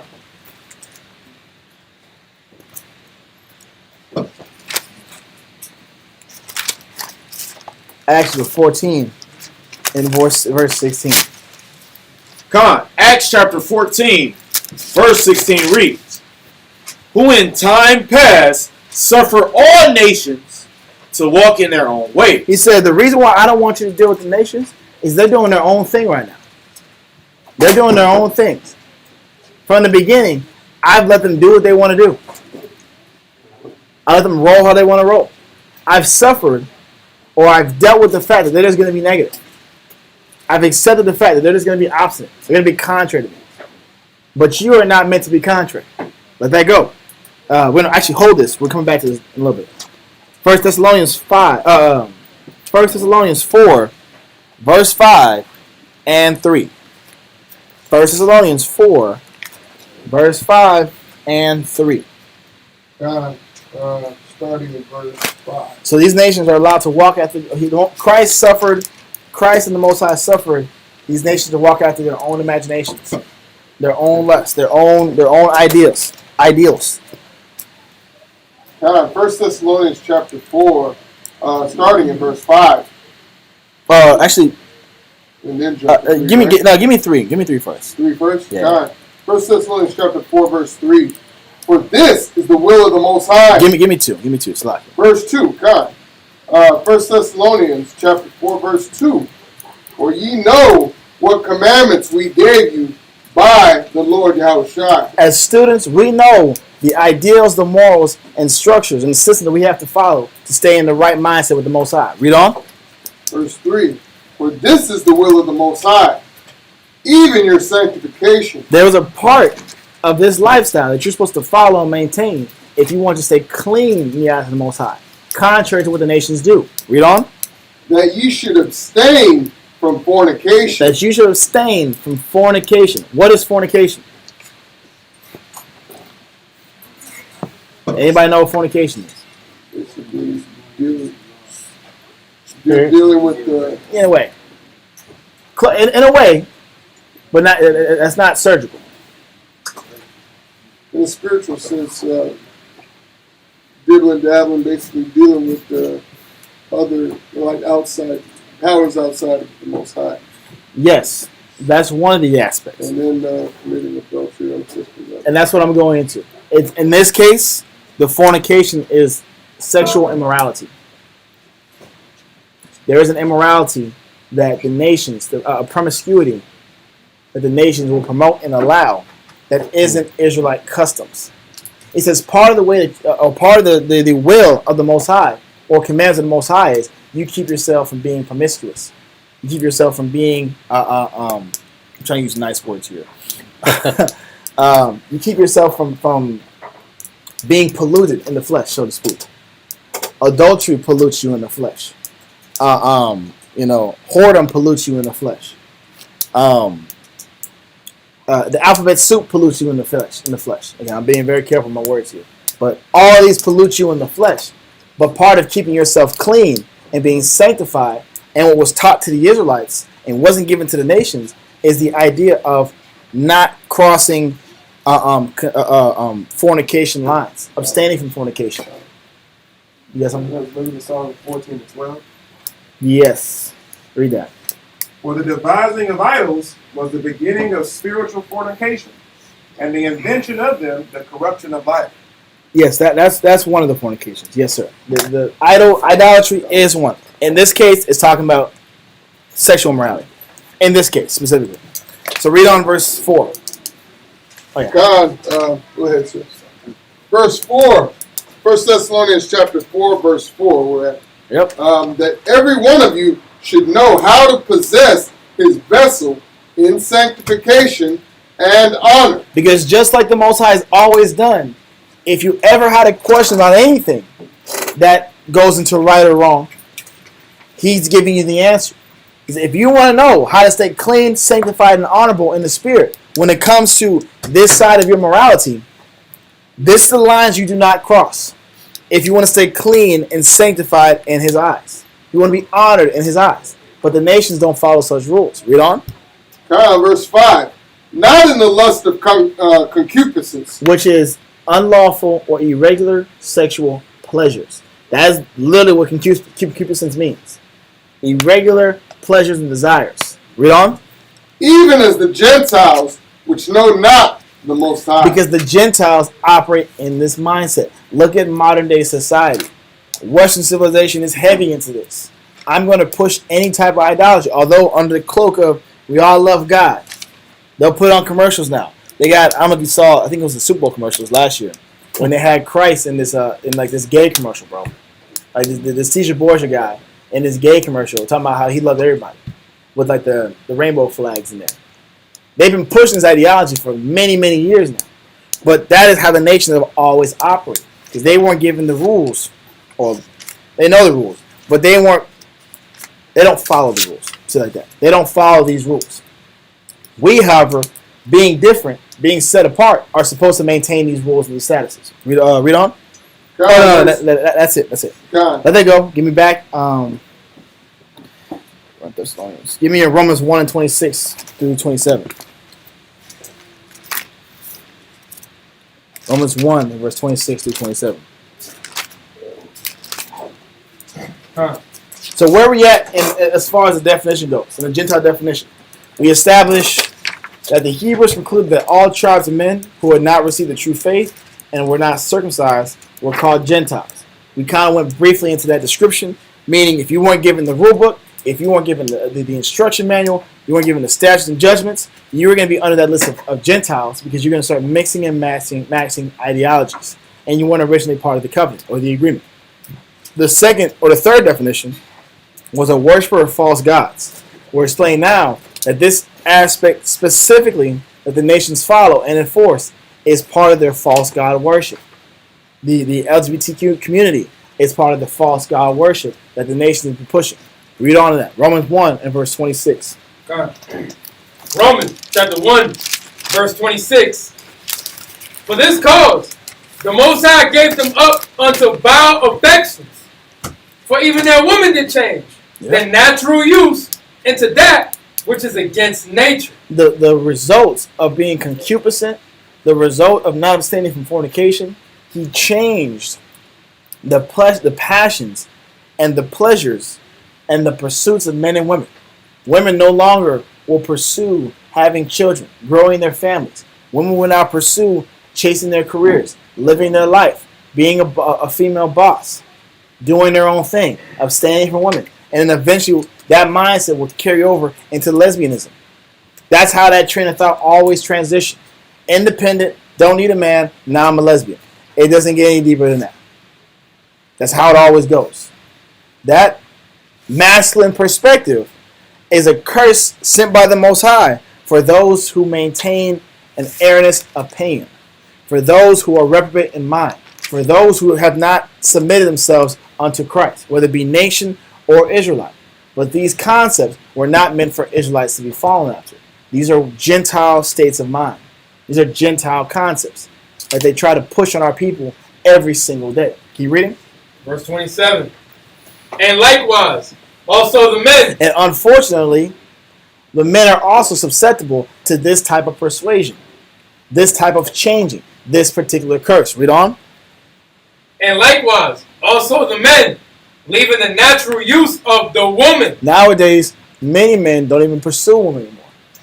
They pulled out a poll saying by 2030, half of the men of marriageable age will not be dating women. Half of the women at that same age will not be married to men.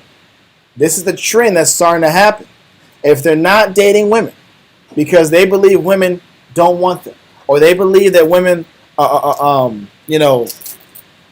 a financial risk. That's pretty much what the Andrew Tates of the world are pushing out there. Yeah. This type of they're financial risk, or they only want you for your money, or that's a psyche being pushed out there for men. So now men are scared to get in relationships.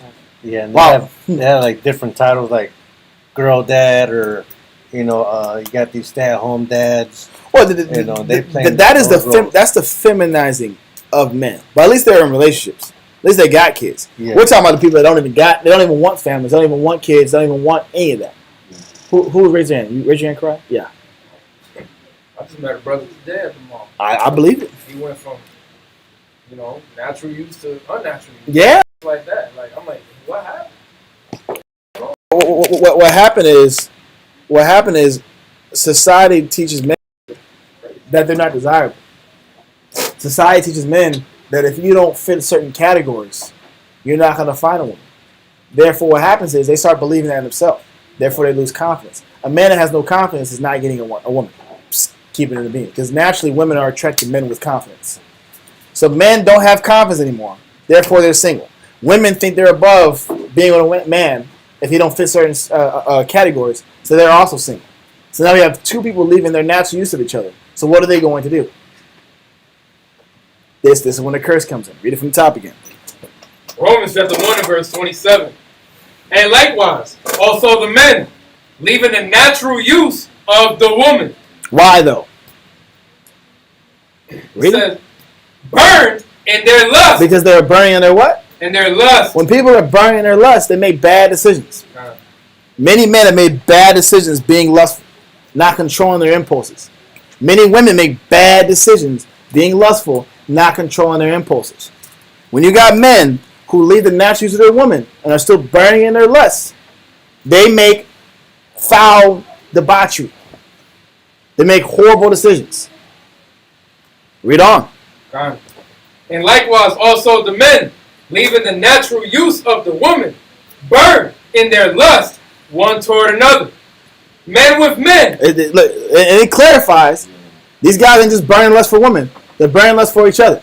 Men with men. Read on. Working that which is unseemly. It's unseemly all the way. For man and for the Most High. Read. And receiving in themselves that recompense of their error. And the curse is now you get the AIDS epidemic breaking out. The curse, before I changed the definition of what it was, but the curse of monkeypox is actually transmitted sexually, primarily. Monkeypox is transmitted sexually, primarily. That was the definition in 2020. I don't know if they changed it yet, but I screenshotted it before it went down. There's a lot of diseases out there that are transmitted sexually, especially with these inordinate relationships. These inordinate relationships cause these health epidemics to go around. You got a question? Oh, that's your original. Okay. So, why is that important? Because this is a culture, a custom that which people push. Which nations push this? It's not Israelite people that are pushing this. We have succumbed to this. We've suffered the psychological brainwashing, but that wasn't originally our culture. That came from the nation. That came from the Gentile state of mind. Because the Bible does not teach you to do these things. That's how you know it wasn't our culture. If the Bible wasn't teaching us to do these things, that didn't come from us. Let that go. Now give me Acts 14 and verse 8 through 12. So that's just one aspect of idolatry or false worship. And I didn't go to the God specifically that, the people actually worship. Because their names aren't important. I'm not going to mention their names. But we know their names. We know what they do. We know what it's linked to. But this has been around for a very long time. Yes, sir. Acts 14 and verse 8 through 12. We did Acts 14 right before. Yes, sir. We did Acts 14 and verse 12. 26, yes. No, 16. It was 16. That's Acts 14 and 16. Now we're going to Acts 14. Got it. Come. Acts chapter 14 and verse 8 reads.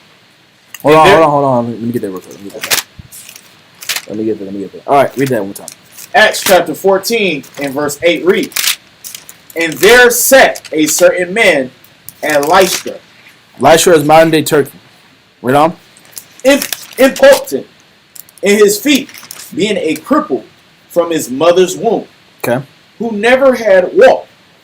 The same heard Paul speak, who steadfastly beholding and perceiving that he had faith to be healed, said with a loud voice, Stand upright on thy feet. And he leaped and walked. Now, this is important. Paul saw a man in Lystra, which is modern day Turkey. This brother was lame, so to speak. He couldn't walk from his mother's womb. He was crippled from the beginning, right? Saw Paul. Paul healed this man. How does he react to this healing? Read on. Verse 11. And when the people saw what Paul had done, they lifted up their voices. Not just him, but what also did the people say? What were the people that are around, the nations that are around? It might have been a mix of Israelites or Gentiles. I don't know specifically. It doesn't say. But the people around associated this act of goodness, this godly act, and associated with something that was not the Most High. Read on. Saying in the speech of Lycaonia, the gods are come down to us in the likeness of men. Who do they give the credit to? Lycanus, the gods are come down to us in the likeness of men. When this miracle happened, did they attribute this miracle to the Most High? Do the nations ever attribute the miracles to the Most High? Athletes, when they do good, who do they say was on their side? The baseball gods, Bang people, the football gods, Good the track gods, and good luck, the socks. legends, the Hall of Fame.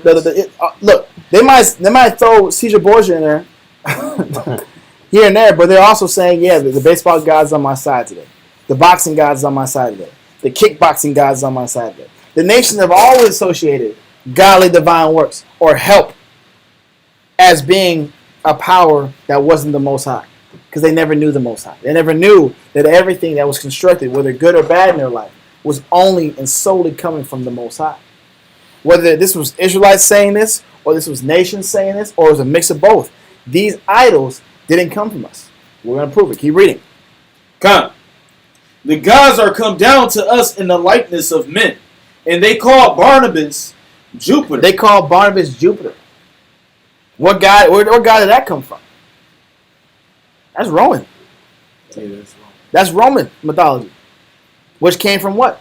Greek mythology, which came from Babylon. He said they're calling Barnabas Jupiter. Read on. And Paul Mercurus. And Paul Mercurus, which is attributed to Hermes, the messenger god. He's the messenger. This is what it is. Huh? Planets, yeah. Yeah, they're exactly, because all the planets and even the days of the week are named after their gods. Yeah, because everything that is made by the Most High, man, Gentile men, always attributed to being another power that's not the Most High. But like we read earlier, the gods of the idols, or the gods of the nations, are all idols. They didn't know the Most High.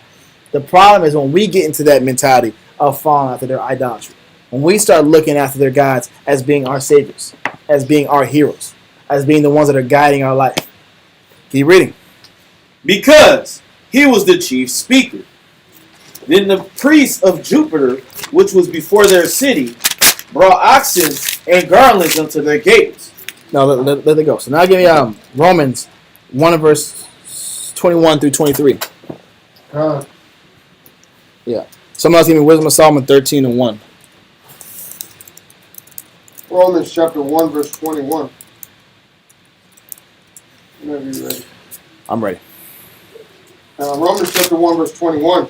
Because that, when they knew the Most High, they glorified him not as the Most High, neither were thankful, but became vain in their imagination. He says everything that man has seen, everything that the nations see, they can't attribute it or thank it or thank the Most High for being the creator of it. When man sees the formation of the earth, when man sees the smallest atomic materials, they say science did this. They say this is how you can create it. Natural forces created this. It couldn't have been a God, a masterful planet that established all this, that established all these natural rules. They can't see that. They don't want to see that. That's why it says they became vain and foolish in their heart. Read on. But became vain in their imaginations, and their foolish heart was darkened. Professing themselves to be wise, they became fools. How can someone profess themselves to be wise? Meaning, I know how this invisible power created this. Therefore, it couldn't be an invisible power, because I can do the same thing. Esau makes it their life. No, it's not just Esau. I'm not going to say it's just that. The nations make it their life lesson to try to prove the creation that the Most High has already established. They try to prove how the Most High put everything together. They're on a lifelong hunt to create life from nothing. A lifelong hunt from altering genomes. A lifelong hunt from altering the atomic value of something. That's literally what they put trillions and trillions of dollars into. Because in their head, there's no God that created this. If there is, we can become gods. Man always aspires to become gods. All the way back in the time of Nimrod. You said what? The nations were trying to copy. Yes, I see what you're saying. Yeah, the nations tried to recreate the spiritual works that Moses was doing. Yes, in that sense, yes, that's what black magic is always about. But on a larger scale, Nimrod was about touching God. If I build a tower tall enough so I can break into the fourth dimension, I can be a god. That's what the space race is always about. If I can break this fourth dimension or break into this fourth dimension and get to outer space, I am like a god now. That's what this has always been about. And that's what says they become foolish because they've never been able to do it. Yes, sir. Or the goat, the guy. I mean, like when people, when athletes play game-wise, yeah, trying to sit back here, they try to deify themselves.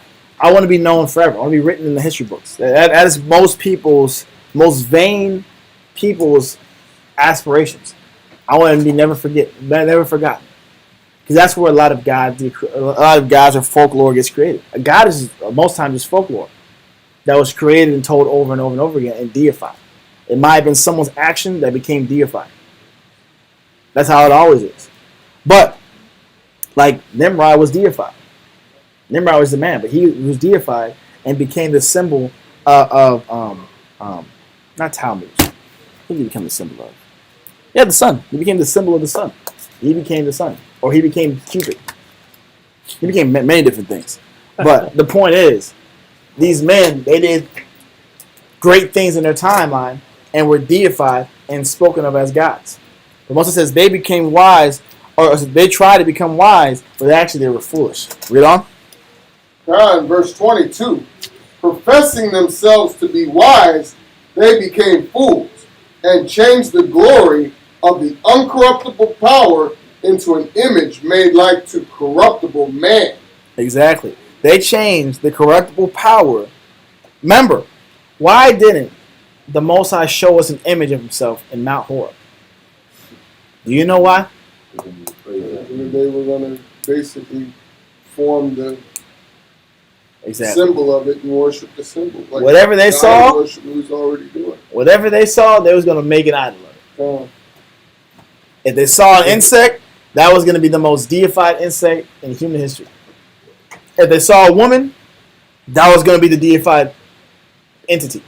If they saw a man, that was going to be a deified entity. If they saw a star or a planet, they were going to deify it.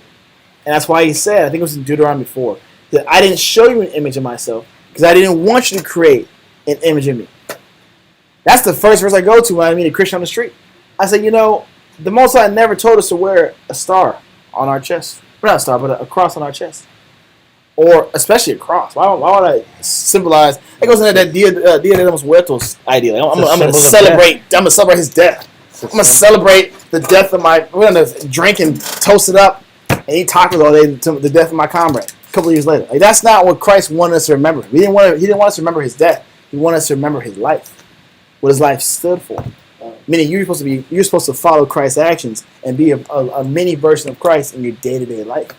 That's what he wanted you to represent. Someone can tell you at Christ in your life based off of your actions. You don't need to wear a cross on your chest to symbolize that. But what he's saying is, from the beginning, you weren't supposed to be doing that because you're changing the glory of the uncorruptible God into an image. Read on. Verse 23. Change the glory of the uncorruptible power into an image made like to corruptible man. And not only that, you made him the most foul man you could have. A perverted homosexual was dealing with a sister. You made him that guy? Are you serious? There's no power, no majesty in that painting. You know it's bad because they got all different variations of Christ. They got first off, they got Asian Christ. They got Hawaiian Christ. They got laughing Christ. Laughing Christ. Look, bro, there's no dignity in any of these pictures, bro. They all got different facial features, but they're all still Caesar Borgia. Their roots are still the same. That's a corruptible man that you made the symbol of the son of the Most High. He never wanted that in the first place, especially a white man at that. This is icing on the cake, bro. He wasn't a white man. That's what I'm saying. It doesn't make any sense. It's backwards in all facets. What's up? It was a brother I met today before I came down here, and that's literally what we were talking about. And I was like, you put two and two together, bro. You're talking about Israel, bro. You know what I'm saying? Think about the climate and everything out there. He was like, you're right, bro. This guy, he doesn't look like this guy right now. There's no way. The people in that region, even though they're whitewashed in that region. They're darker. Europe has been all up in the Arab lands. But even that, there's still dark people predominantly in that area. There's still black folks. So how is this one white guy? There's only one white guy in the whole land in that whole Syrian land, bro. That doesn't even make any sense. But what they'll say is, they're like, oh, well, maybe his feet were dark because, he's walking on sand. And the sand probably burned his feet, so that's why it looked dark. All right, okay. Let me go to Daniel's 10. So what about his arms? Man, the arms, man. It's hot, man. Sunburn, man. Somebody do it to you. I'm like, bro, that sunburn is not making you black as coal. One guy had told me, like, he was olive color. Like, so he was green. He looked sick. I love the olive color. Like, where do you get this color from? So he's not your color, but he's not my color. He's somewhat probably like an olive. Olive was green or black. Like, he looked sick or he was dark. He's green. He's olive. He's olive oil. He's caramel. Like what are you saying right now? They can't say that he's a black guy. I was talking to this guy at this beach one day, bro. He was preaching Christ. I'm like, hey man, I was being a jerk. Bro. I know I was being a jerk. He wasn't doing anything wicked. Like, he was telling me to read the Bible. So hindsight 2024, I wouldn't do it again. But I was just being a jerk. I'm like, hey, what color is Christ? Carrot caramel. I'm like, that's not what the Bible says. Then I blast him in front of his whole little group right here, bro. Again, I felt bad now. I'm like, I don't know. I did more scattering than actual, I was young. I was like 17, bro. But the point of the matter is, look, bro, this is who they changed Christ into being. Some homosexual guy that deals with incest, and he's white. That wasn't what Christ stood for. That was not his majesty. Nor is that how he wants to be remembered or followed. That is blasphemous. But keep reading. Middle of 23. And to birds. Yep, you want to be no bird. Read. And four-footed beasts. And creeping things. So Christ was not supposed to be these symbols. But man makes them these symbols. The nation made Christ and what he stood for these symbols. So, insects too. Yeah, the people deify insects all the time. They deify animals. They deify snakes. They deify bears. They deify dogs. They deify, what else? Endless cats. Cats get deified. All these things get deified. Yes, sir. That was what Egypt was pushing throughout their whole. There it is. Yeah. Idolaters. Yep. Birds got deified. The bird was the symbol of this wisdom, all knowledge of the earth. They're the omnipotent wisdom. The fish was symbolized time, symbolized duality. That's in Chinese culture. I think it's Buddha. I think it's Buddhism. Doesn't matter. These religions do not matter. All I'm telling you is these cultures have mixed and mingled religious principles because they never had the Most High in their life from the beginning. This is how you can identify who's a Gentile in modern day society. It's not just skin color. Skin color, there's a part of that, but it's their mindset. It's their religious mindset. It's the morality that they're pushing, and the ones in power are the quote unquote Gentiles. Those are the nations that we're subject unto until Christ comes back. Let that go. Give me It's getting late, man. I gotta find a good stopping point because I'm not getting through this class. You said Wisdom Solomon. Yeah, Wisdom Solomon 13:1 through 10. Yeah, we're gonna just write it out until we can't write it out no more. Wisdom Solomon 13 and verse 1 through 10. Is there any questions so far? Any statements? Any concerns? Or everybody's good? Yes, sir. The verse in Romans 1 and 23. Okay. I have a question on that. Okay. What is it? Where it says that change the glory of the uncorruptible God into an image made like to corruptible man. Is that safe to use, like, you have like that picture of how shower with the soul, and you got the green clothing on, like they make an image out of that. Is that also talking about that too as well? Yes. Okay. First off, again, you know what I'm talking about though, right? let's prove it. Yes, the image of quote unquote Christ, with the green vestige on and the powerful eyes and the first off, who did they model that brother off of? Like, what brother did they take that image from? Denzel Washington. No way it was Denzel Washington. No, they got. Are you serious? They got pictures. They got pictures. Some pictures that they animated. There's some pictures that they animated and put Denzel's face in there and filled the beard in with the afro. Oh my goodness, bro! If you, Look, I'm not wearing no image of no Christ on my shirt. Just let's prove it. Give me Deuteronomy 4 real quick. I don't think it was Denzel Washington, but they took that image from somebody, bro. Because that particular image, first off, Christ wasn't even described to look handsome or powerful like that. He was supposed to be undesirable to all men. So that guy they put on the t-shirts, I don't know who that guy was, but he's winning in life, bro. That's not normal. That wasn't Christ. Christ was not looking like that. He just biblically didn't come down looking like that. It's just what it is, bro. Yeah, you're talking about Isaiah 52 and 14, where he was marred. Yeah, exactly. He was marred. He was undesirable. Then they said they had like a hunchback or something like that. Yeah. He was undesired. Yeah, he's undesirable by all men. Bro, he was not someone that, you know, modern day women will be aspiring. He's not the 1%er that modern day women will be wanting to go after. It's just what it is. So that image specifically, we're going to prove why that image is also not, we're not supposed to be rocking that as well. Because technically, biblically, we're not supposed to. That's also in the same category of changing the uncorruptible glory of the Most High into a corruptible man. Give me that and Deuteronomy 4 and verse 15. Come. And we'll read down to 19. Come. Deuteronomy chapter 4 and verse 15 reads, Take ye therefore good heed unto yourselves. And this is why, for all those of you who probably debate this concept, because again, this is a lot of Israelites have done this before. They've created this image of you know, Christ. Amen. In our immaturity, I think we've done the same thing.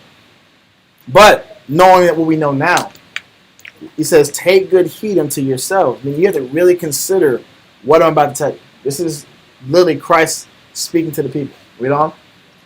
Take ye therefore good heed unto yourselves, for ye saw no manner of similitude on the day that the Lord spake unto you in Horeb out of the midst of the fire. He says, you have to ask yourself, why were you not given an image during the time of Horeb when I was speaking to you? Read on.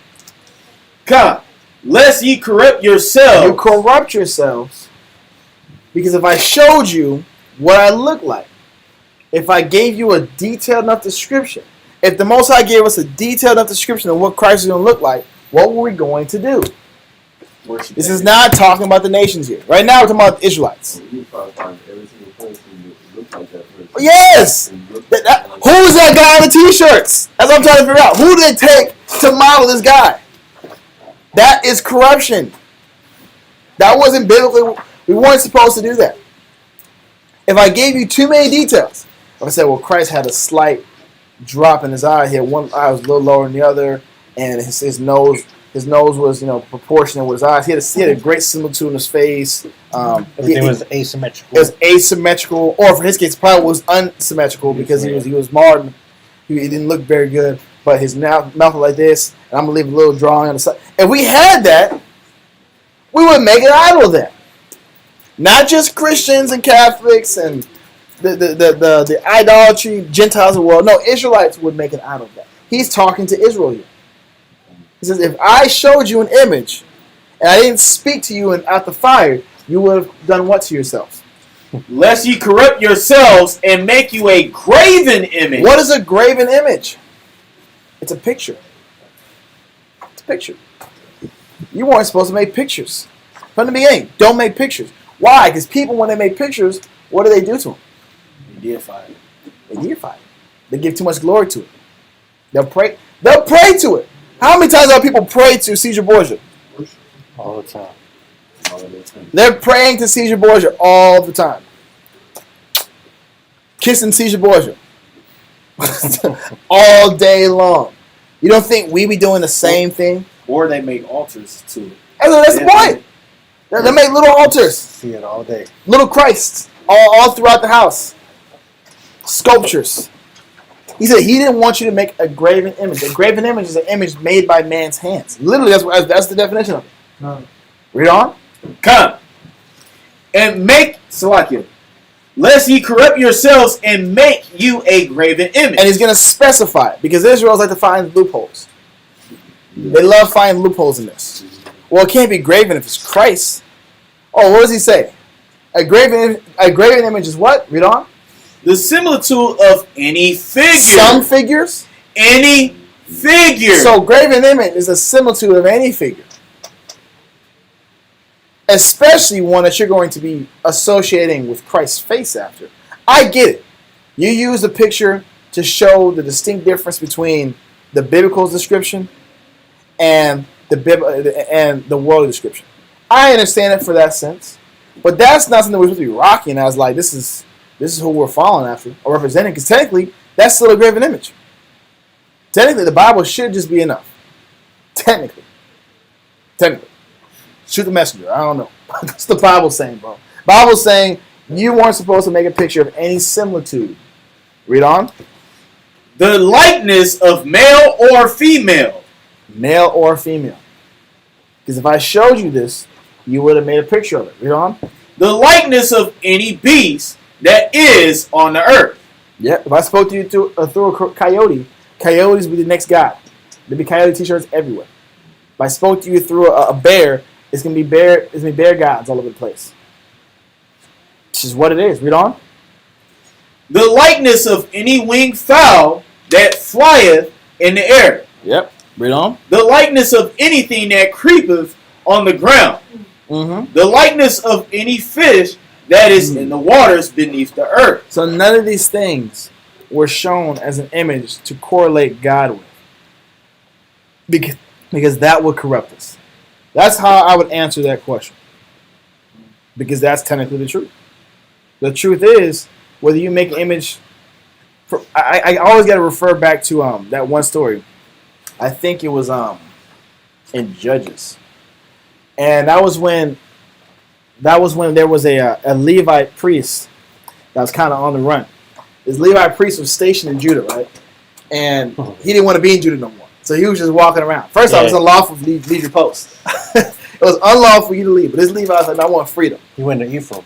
Exactly. He went to Ephraim, went to the land of Ephraim, and met this guy who had a bunch of idols. But he also had an idol of God. Well, I don't know what that idol looked like, but he had an idol of God. And that was when the Danites, the Danites came down to this Ephraimite's house, and they needed a priest. So they took that wandering Levite with them, and they saw all the gods in this guy's house. They took the gods with them too, and said, these could be our new religion. Why did I bring that up? Is because we were already trying to make gods of the Most High in the beginning. This Judges was like fresh. We're fresh into our kingdom. We're fresh into this. We were already trying to do it. I don't know what it could have been. It probably was some charity or something. We probably trying to make a flame god, a flame idol, right? Because they was trying to find something to attach their faith to. Because the point is, if you have an image that you're praying to, you're not praying to the Most High. You're praying to that image. That's why that image is so cancerous, or the image of Caesar Borgia is so cancerous to us. And I know for me, even though I was born in truth, I saw the image so many times. I caught myself thinking about the image when I was making a prayer. That's how much it was indoctrinated into my head. Like this image, like when you think of, or for instance, like when I was reading the Bible and I'll think of Moses or the biblical characters, I would see so many movies of these light-skinned or white-skinned people that when I'm reading the scriptures, I'm thinking of those characters. That's indoctrination. That's literally mind washing. So what he's saying is, I don't want you to have this image that you're praying to. Just know that I'm real, that my words are there for you, and have this relationship with this invisible power, and be content with that invisible power. Does that answer your question, Karai? Okay. Man, we got a lot of things to do. Go back to that Wisdom of Solomon 10. I'm gonna see if I want to read it all the way through or not.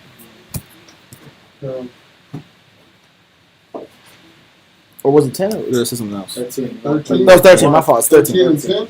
No, it's 13 and 1. Yeah, it's 13 and 1. Yeah, 13 and 1. Wisdom of Solomon, chapter 13, starting in verse 1. Okay. Surely, vain are all men by nature. He says, all men who lock into this mentality are vain. Read on.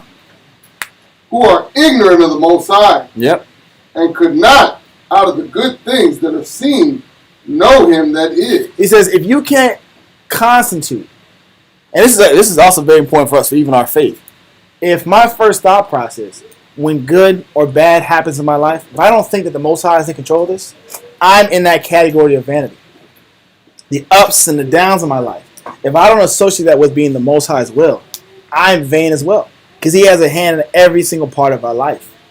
Because if you don't look at the Most High as being the finisher and the author of your faith, the author of your circumstances, the creator of your situations, then you're vain as well. And you're faithless. Read on.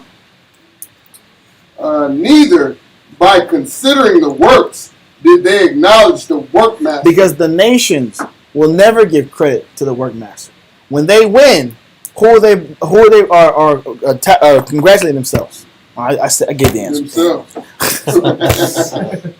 My mouth is dry. I'm sorry to mess my words up. That's a lie. I've been messing my words up all night. What I'm saying is this.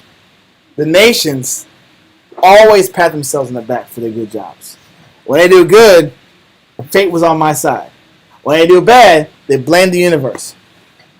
But either way, it's never contributed or given the acknowledgement to the Most High as being their success factors. Read on. Verse 2.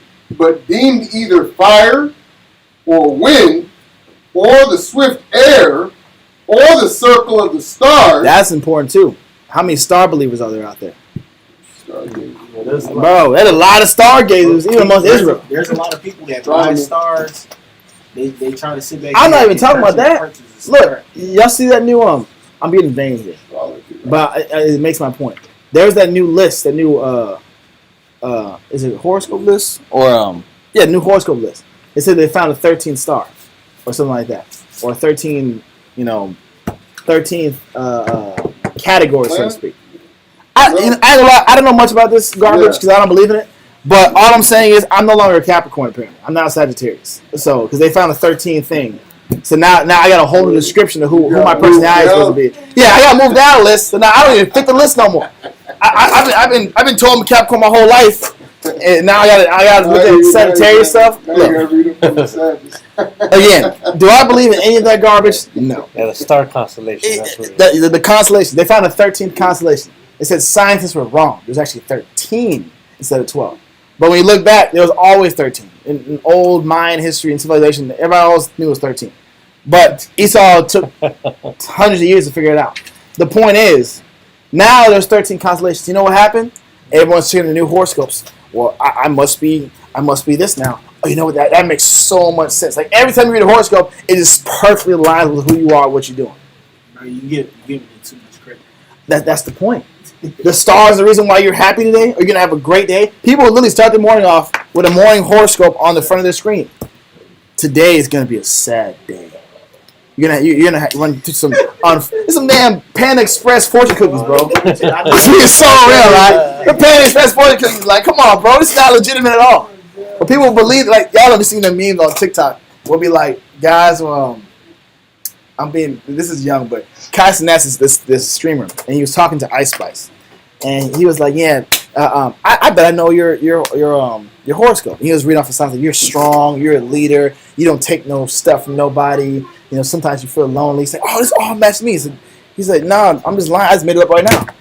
I just made that up because people believe this garbage. They'll believe in anything because they're looking to align themselves with something. People are looking to justify why I'm losing or why I'm winning in life.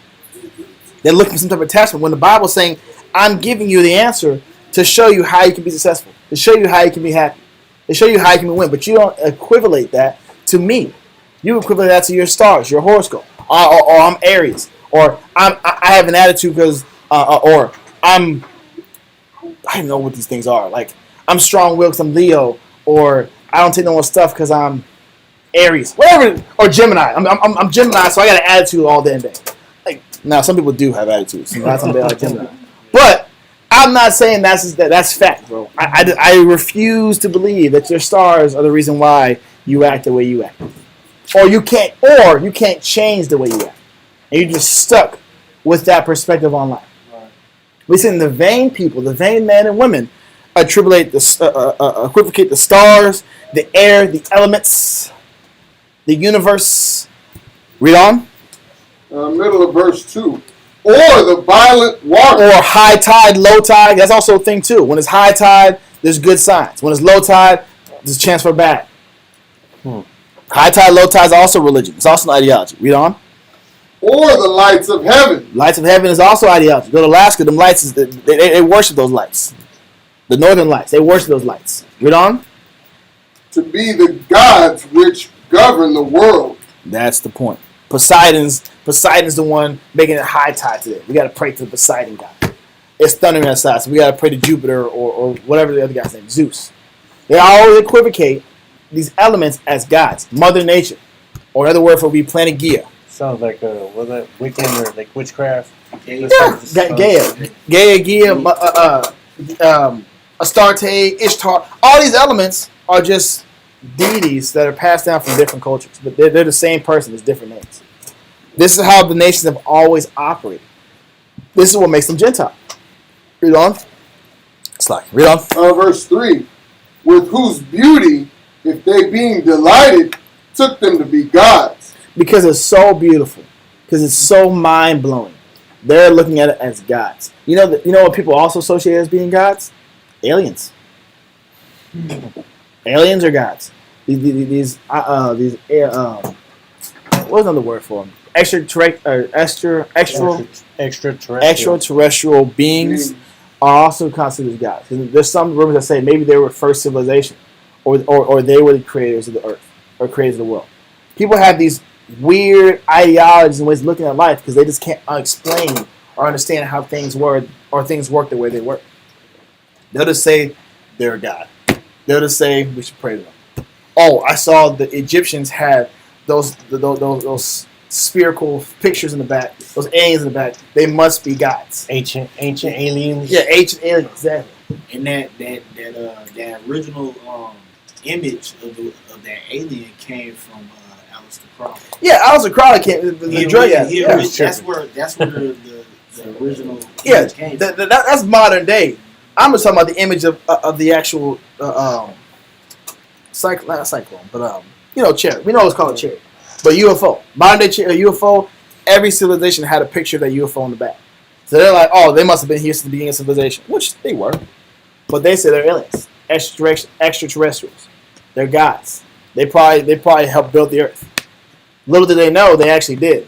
But you don't worship the creation. You worship the creator. And that's the point. Read on. God, in the middle of verse 3. Let them know how much better the Most High of them is. He says, instead of worrying about these little powers, because there are powers, there's a power that controls the stars. There's a power that controls the northern lights. There's a power that controls the tides. There's a power that controls the wind, the stars, the fire, all that. There are powers that control that, or spirits. But it says, let them know it's better to worship who?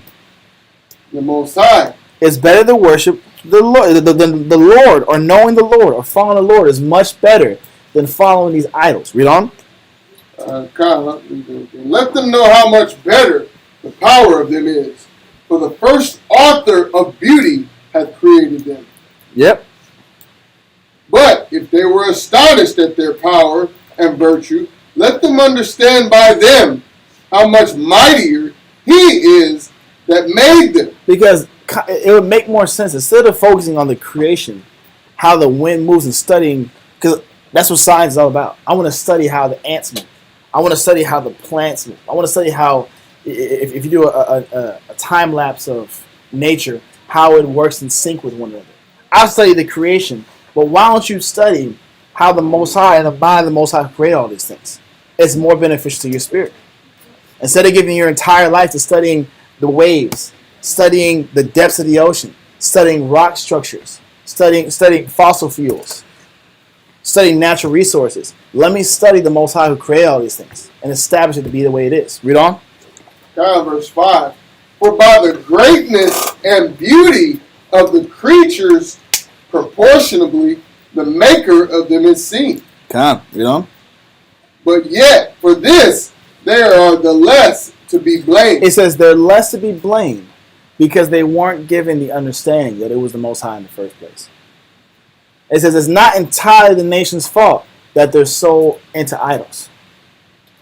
It's not entirely the nation's fault that they're wicked and have been lost to idolatry. It's not entirely their fault. Because again, from the beginning, they weren't given the statutes and the judgments. They didn't know God. That's Amos 3:3? Or Amos 3:2? Of all the families in the earth, I have not known them. So it's not entirely their fault. Read on. Middle of 6. For they peradventure err, seeking the Most High and desirous to find it. Because in their searches, and they're searching for these idols, these elements, that's their way of trying to find a God, something to grasp to.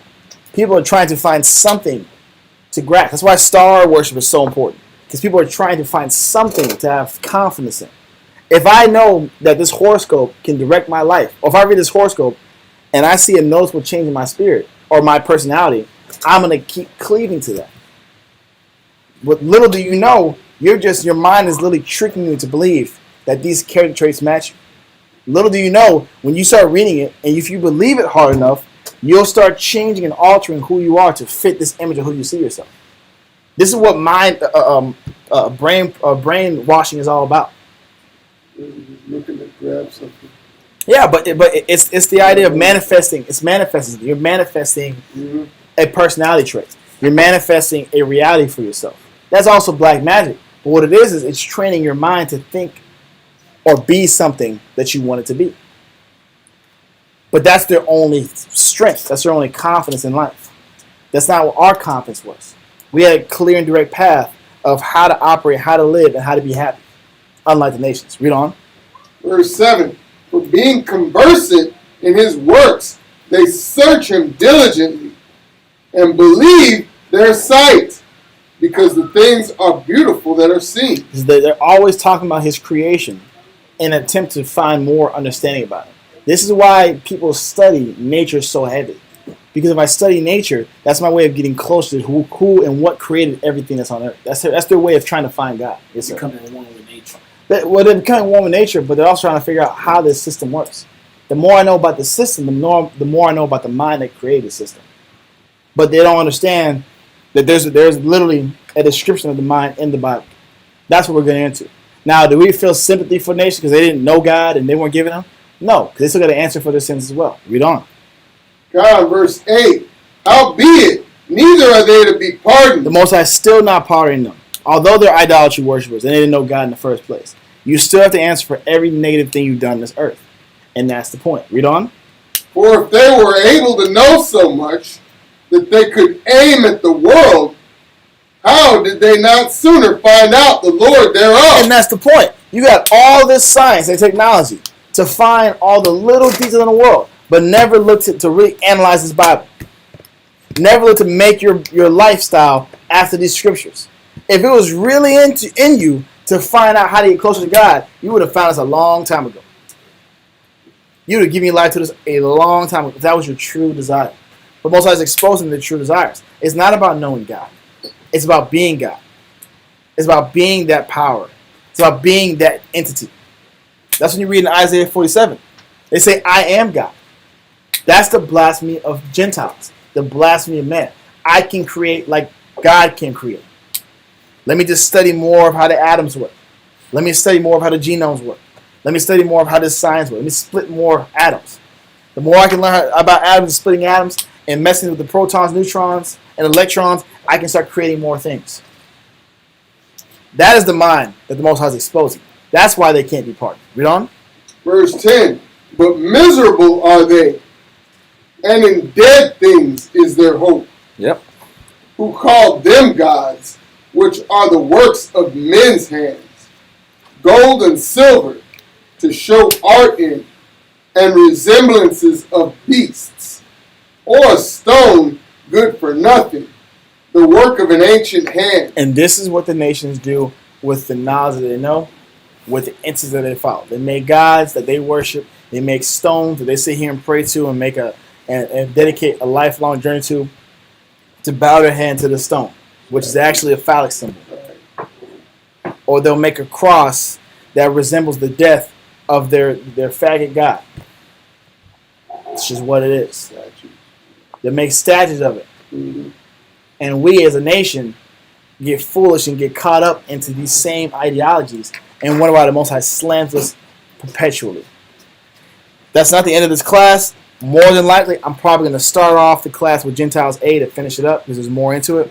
And then we'll right into Gentiles B. But for today, I think this is a good stopping point. Is there any questions? All right. With that being said, Shabbat Shalom to Water Israel for staying online. And we'll see you guys tomorrow. Shabbat Shalom. Shalom.